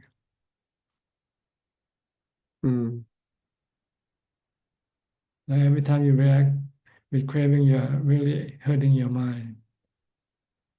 Like hitting your head with a stick every time you crave for something.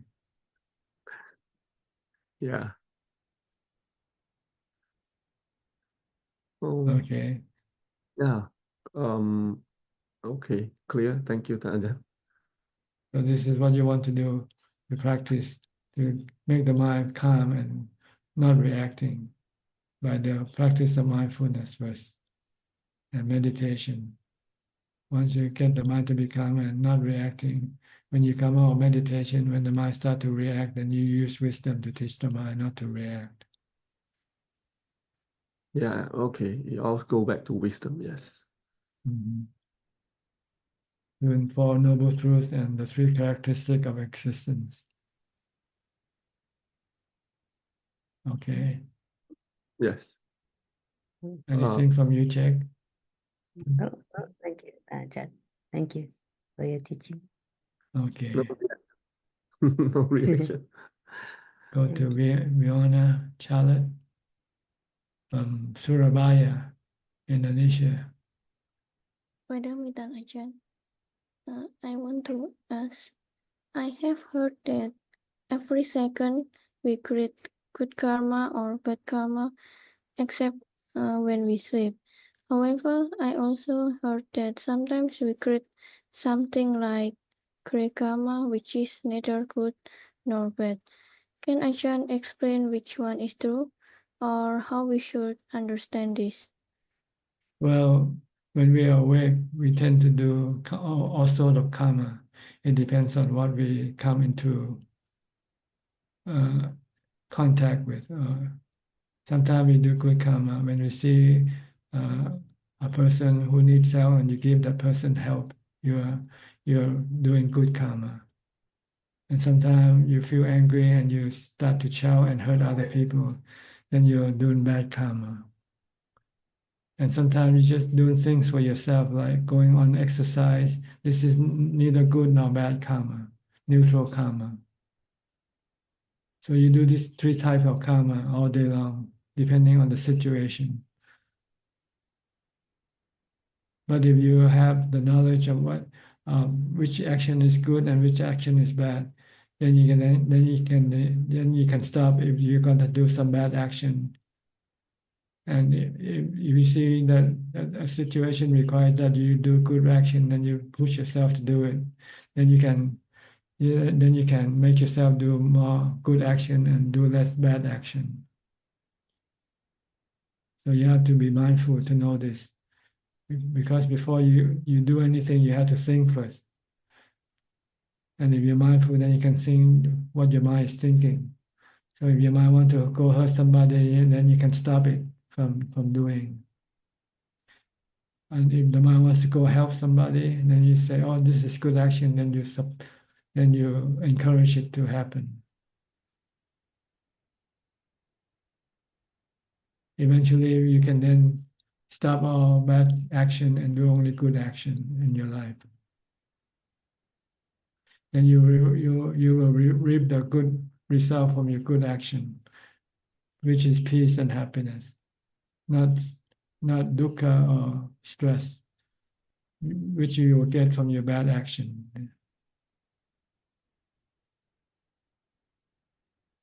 So you need to have to be mindful, and you need to have the wisdom to know which is good action, which is bad action.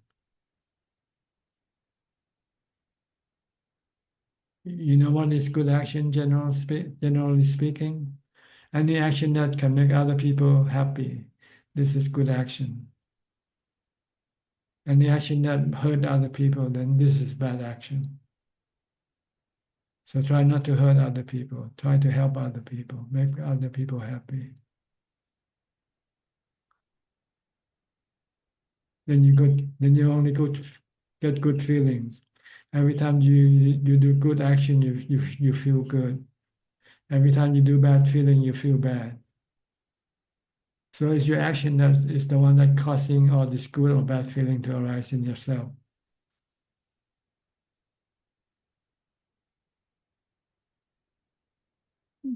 Okay, Yes, Ajahn. is that all? Yes, that's all. Thank you Okay. for explanation, Ajahn. Okay, you're welcome. Next, Diana from Canada. Namo Buddhaya, Ajaan Suchart. What's the name of the town again? I forget. Happy City?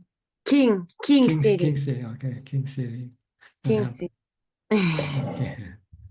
Sorry, my memory is not good. No, you speak to so many people, Mhm. and we're so far away. So yes, thank you so much. I made some progress in my meditation by keeping my body more still. Yes. Yes, and I think every other time I saw that the mindfulness was changing, because I thought, okay, I made a decision and it will happen like that, but then suddenly I got my body move without my awareness. But then nothing I could do that time. I just keep it still again and keep meditating. Mhm.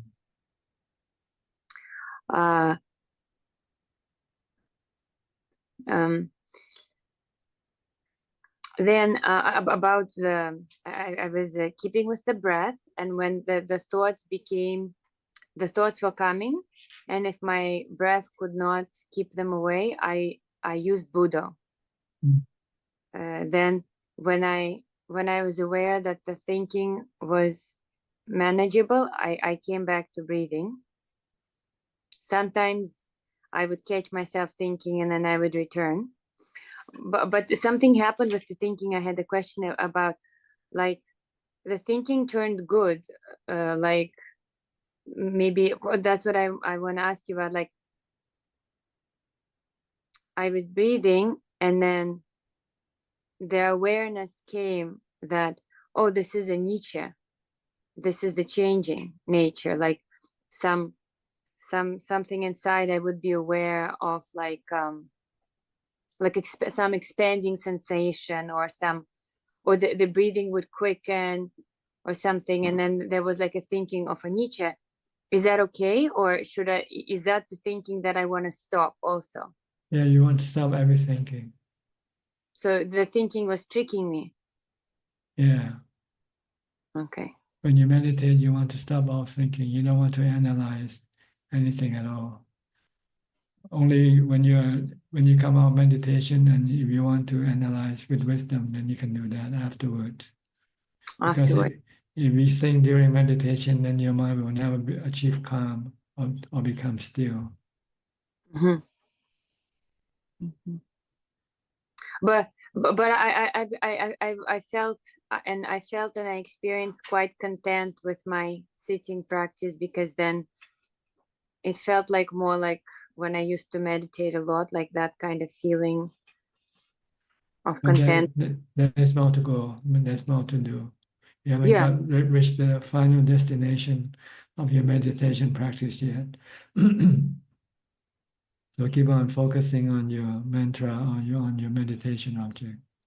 Mhm. Don't think.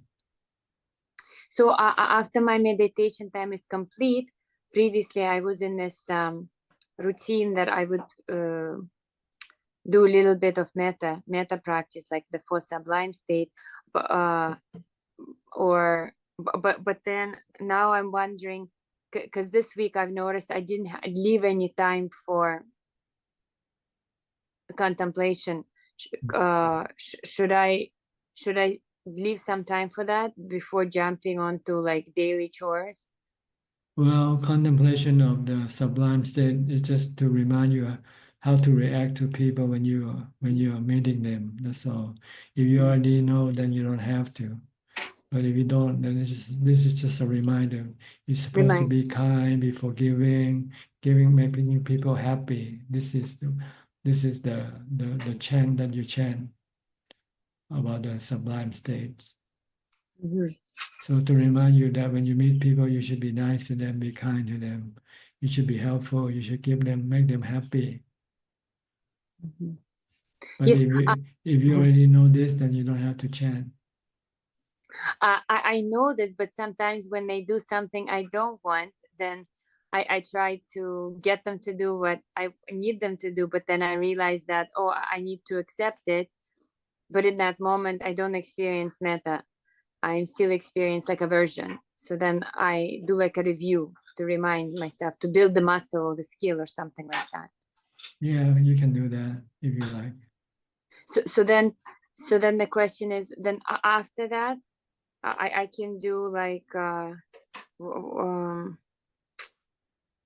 the contemplation of anicca, dukkha, anatta, or just leave it, or like I'm just wondering where's the time for the contemplation? Like I need to spend some time for contemplation. All day long when you're not meditating, anytime right now you can contemplate.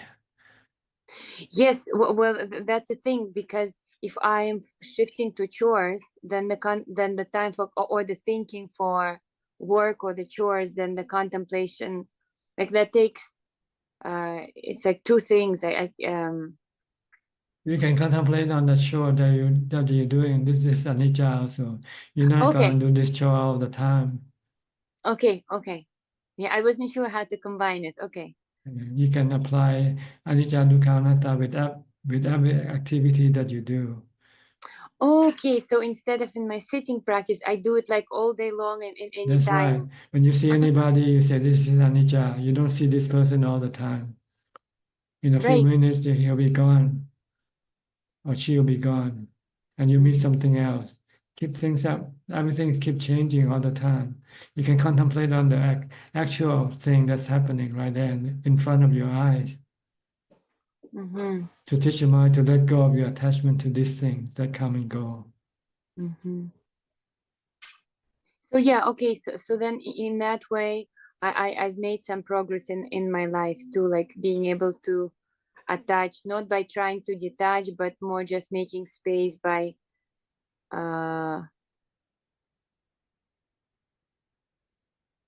just by making space and not controlling it, like not trying to That's manipulate. right.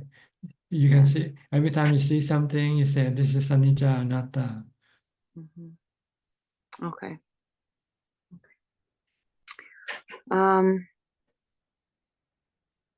Yeah, with my daughter, I realized and I became aware that it's still like difficult for her to do the breathing.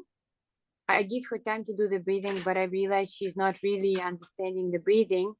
So today I switched it to some chanting, which she learned at the monastery. Yeah, she can chant the sublime state also. That's a good chant Oh, for the her. sublime chant. Okay. Yeah. The Metta Sutta? Yeah, Metta Sutta. Okay. Okay. We listened to it, but she hasn't really been able to pronounce it. But I did the Iti Piso. Iti Piso Bhagavato, like that one she knows. That's good enough also. That's good also. Yeah. Any chant is good if she can chant, because then it will take her mind away from her thoughts. Instead of thinking about this and that, she has to think about her chant instead. Yeah, because I've noticed that she would pretend like she's breathing. But maybe she's thinking something else, because I would question her, or if she's listening, I would question her, okay, can you repeat what was said? And she's like, oh no, I forget, but that was like a second ago, which was she was not with mindfulness. And my question for life is, okay, for food, I wanted to ask you a question, because here in North America, we have a lot of foods that has been genetically modified, which means if you consume them, they don't really digest properly. So like your body is trying to digest and absorb it, but it's not really digestible or absorbable. And I've changed my food intake, because turns out my family is very prone to this kind of process. Like for my mom and my grandmother, like with these kind of foods, the internal organs get damaged after some time, and it's not something that can be fixed by operation or something. They just remove the organ, that's it. And then now that I watch my mother struggling without those organs. So my question is, I understand that, we are all going to die and all those things, but I don't really, I am quite attached to now not buying those foods. And I know sometimes that, I become relaxed and I accept food from someone or eat it when there is no, and then in the evening, both we have pains because we are not really able to digest it. So then I make a commitment, okay, it's better we just, go, just wait, just withhold, not given to the food craving just because somebody offer it. And then my question for you is like, where's the middle? Is there a middle way? I feel like I'm just going back and forth and doubting how important it is. Well, the middle way is do what you can, see. That's the middle way.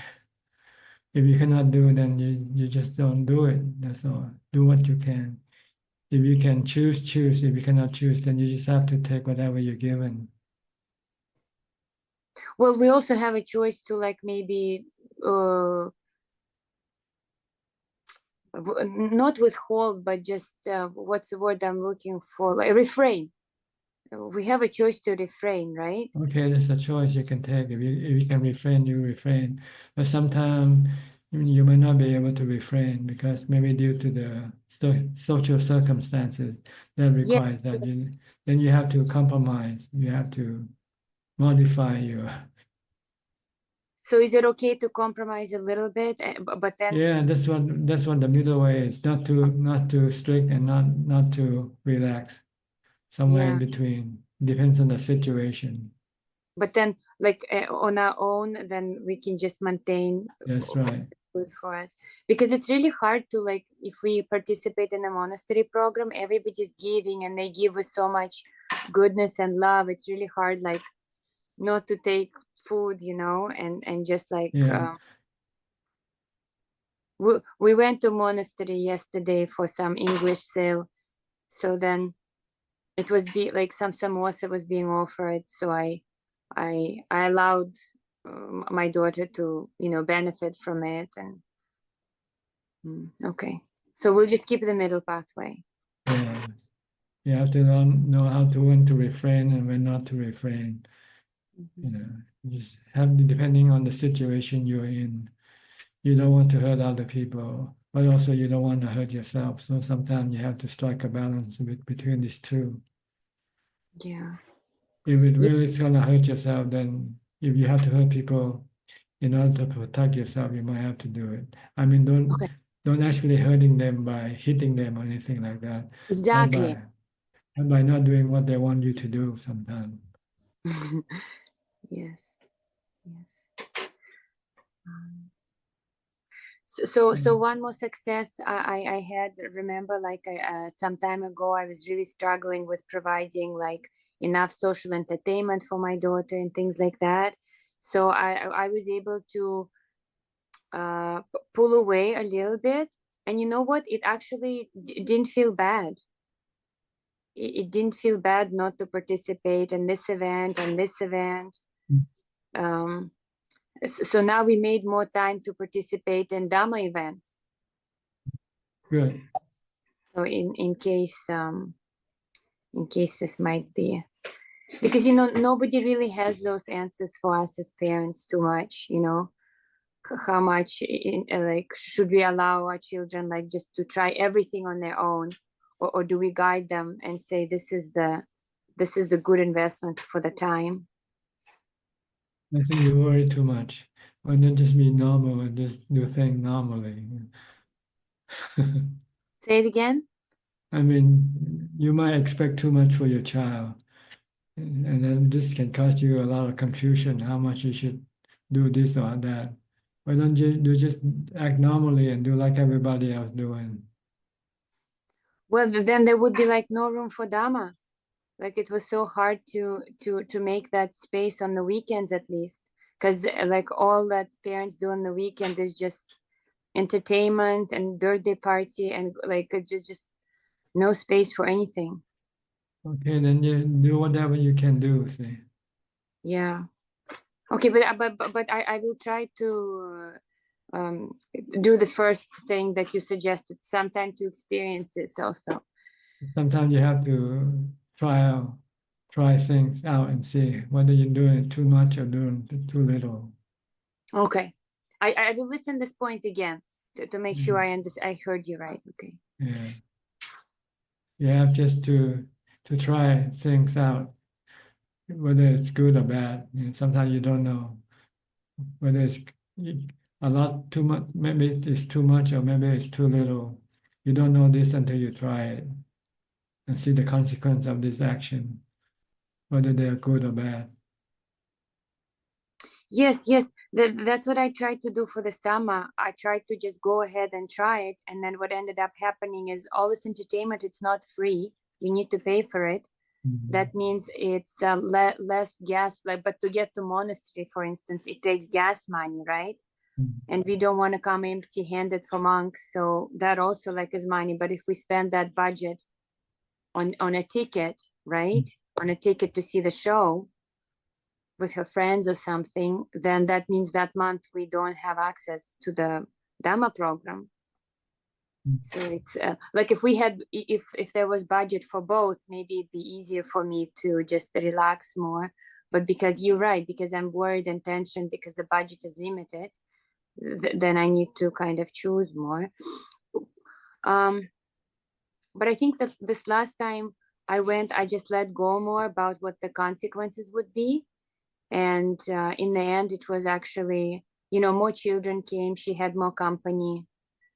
And maybe it's a niche changing. Okay, I will keep experiment more to find out. Okay. Thank you, All Bhante. right. You're welcome. Next, Pia and Indira, also from Canada, from Toronto.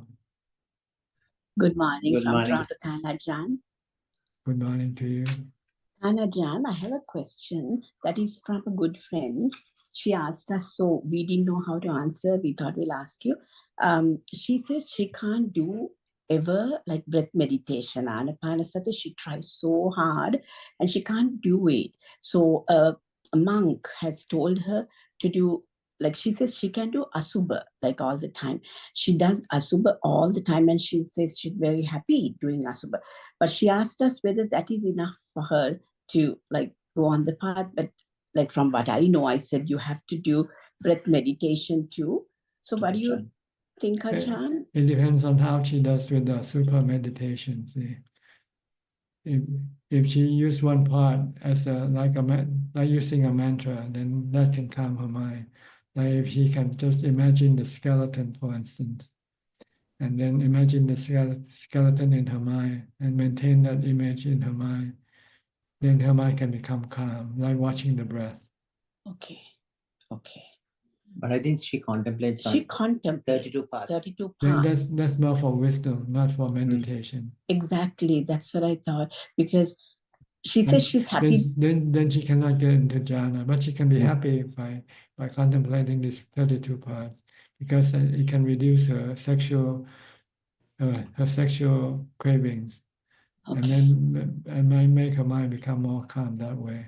Okay. But she has to get to breath meditate. That's what I told her somehow. Like If she wants jhana, if she wants to enter into jhana or samadhi, she needs to just focus only on one object, not several objects at the same time.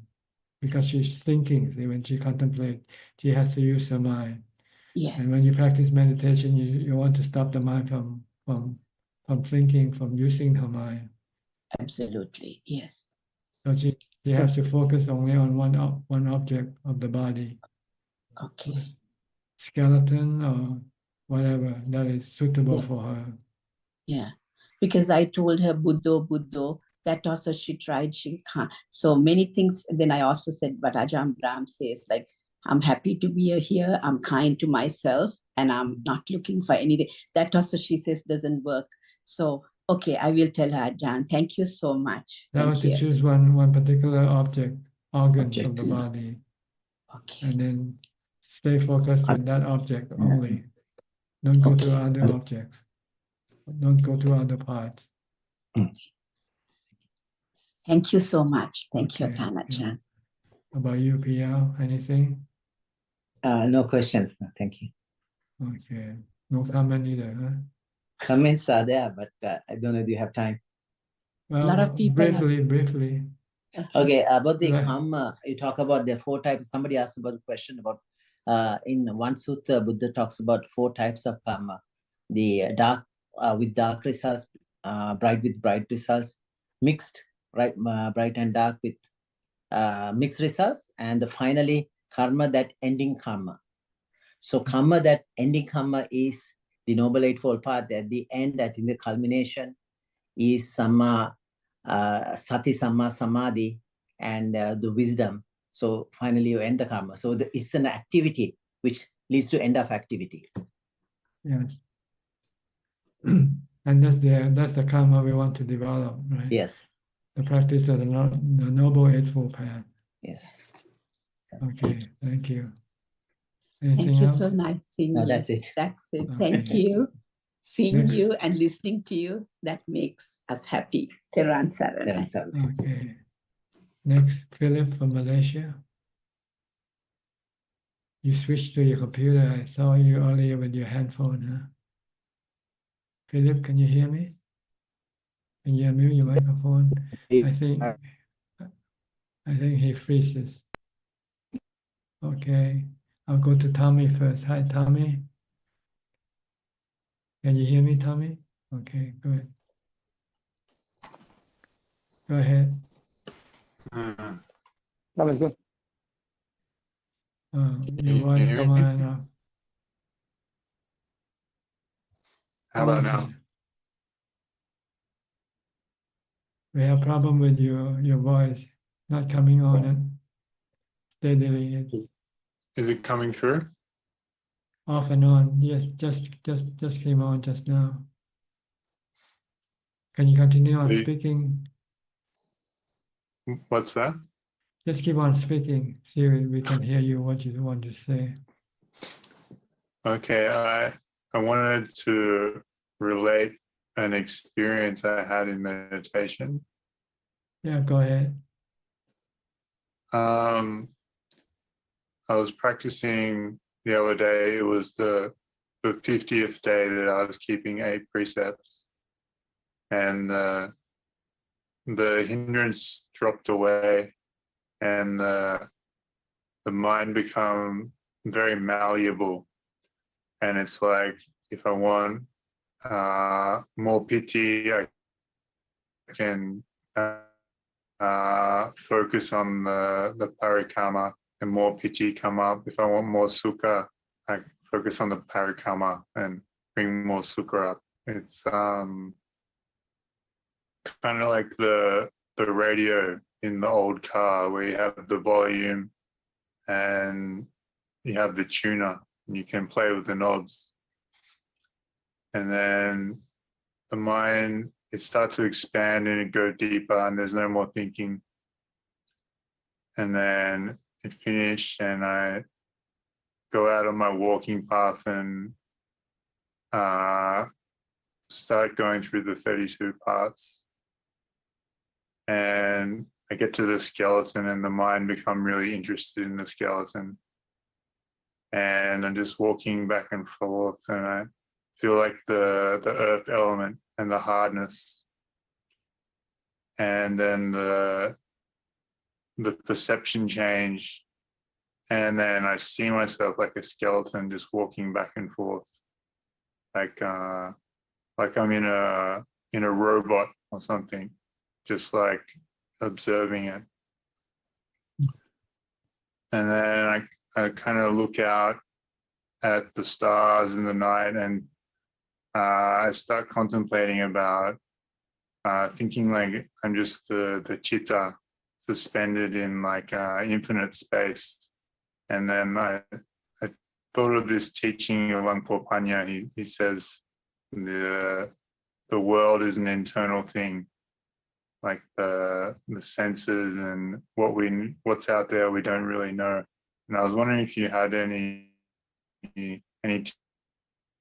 teachings about this. The world is an internal thing. I don't quite understand it. Like I understand a little bit, like the light coming into the eyes and the sound is created in the ear, but I don't really understand the whole of it. I think it means everything happens in the mind. See? Everything is drawn into the mind, and it's the mind that is sort of experiencing everything inside the mind. So, but it's not important to understand this thing. What's important is how to get rid of your defilements in order for you to be free from suffering, from mental pain.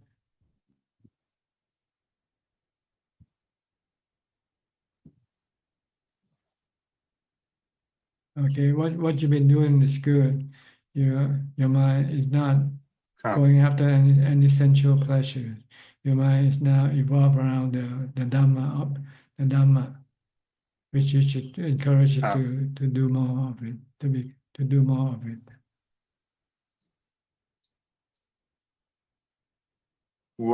What's some good questions to ask when doing the body contemplation? Is it anicca or not anicca? Is it atta or anatta, for instance?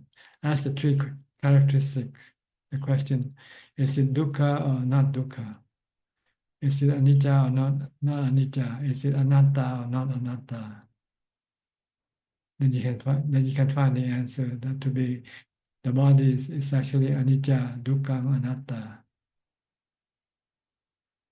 Because anicca means the body keeps changing all the time, from birth to death. Yeah. The body keeps changing. Anatta, you cannot control the process.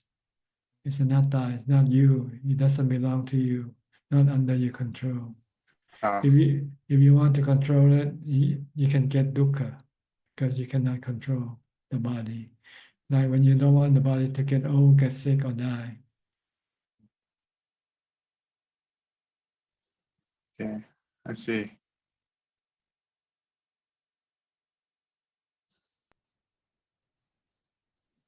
Understand?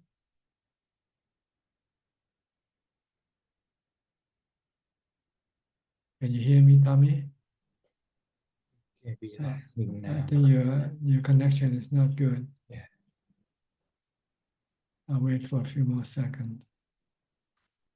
Well, if you're not back, I'll go to Philip first. Philip, your turn. Hi, Ajaan. Yes, how are you? Yeah, I'm good. Greetings, Ajaan. I'm just here listening and paying respect and sending greetings to everyone. Yeah, so you No came question. in early on, but then you went out, huh? Change Yeah, your... because the handphone battery was low, so it just got cut out. Mhm. Okay, so you're doing well, no question.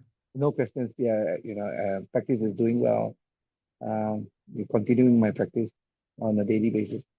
Okay, good. Don't stop until you become enlightened, okay? Yes, I was right. All right. Thank you, Ajaan. Next, we'll go to Kunju for a question from email. Prab Namaskaran,ท่านอาจารย์ค่ะ. We have 6 questions and they're all from the assistant Gmail account. The first set of questions are from Yeti. Question 1, is sleeping on a mattress on the floor on second level considered as breaking the 8th precept, or do I have to sleep on the first level? I'm not sure what the first and second level is he talking about. Can you... Could you be the floor, like first floor, second floor? Well, the goal of sleeping on the floor is to prevent you from sleeping too much. If you're sleeping on a mattress, it's comfortable. When you wake up, you don't want to get up. You want to continue sleeping. But if you sleep on a hard floor, when you wake up, you don't want to continue sleeping because it's not comfortable. That's all. That's how you should look at this precept. Is it okay if I chant Om Tare Tu Sova instead of Buddha? Anything, you can chant anything as long as it can calm the mind down. How do I avoid killing ants during dishwashing? I found it's not easy not to kill them since I almost do dishwashing every day. Go wash somewhere else, wash in the toilet. Okay. While meditating, I sometimes can lift my left shoulder naturally because it's so relaxing. Is that okay? No, when you meditate, you don't want to move your body at all. The next set of questions are from Sarasi from Switzerland. Good evening,ท่านอาจารย์. What is the difference between right mindfulness and right concentration in the Noble Eightfold Path? Right mindfulness is to be constantly mindful of a particular object, such as a mantra of your body movement. This in order to prevent your mind from thinking. This is called right mindfulness. Right concentration is to enter into the fourth jhana, when the mind becomes still, peaceful, and happy. And her next question was, does concentration mean enter into jhana here? That's right, the fourth jhana. The next question, can we develop right concentration even without jhana? Well, when you don't get jhana, you don't get right concentration. That is all, ka. Okay.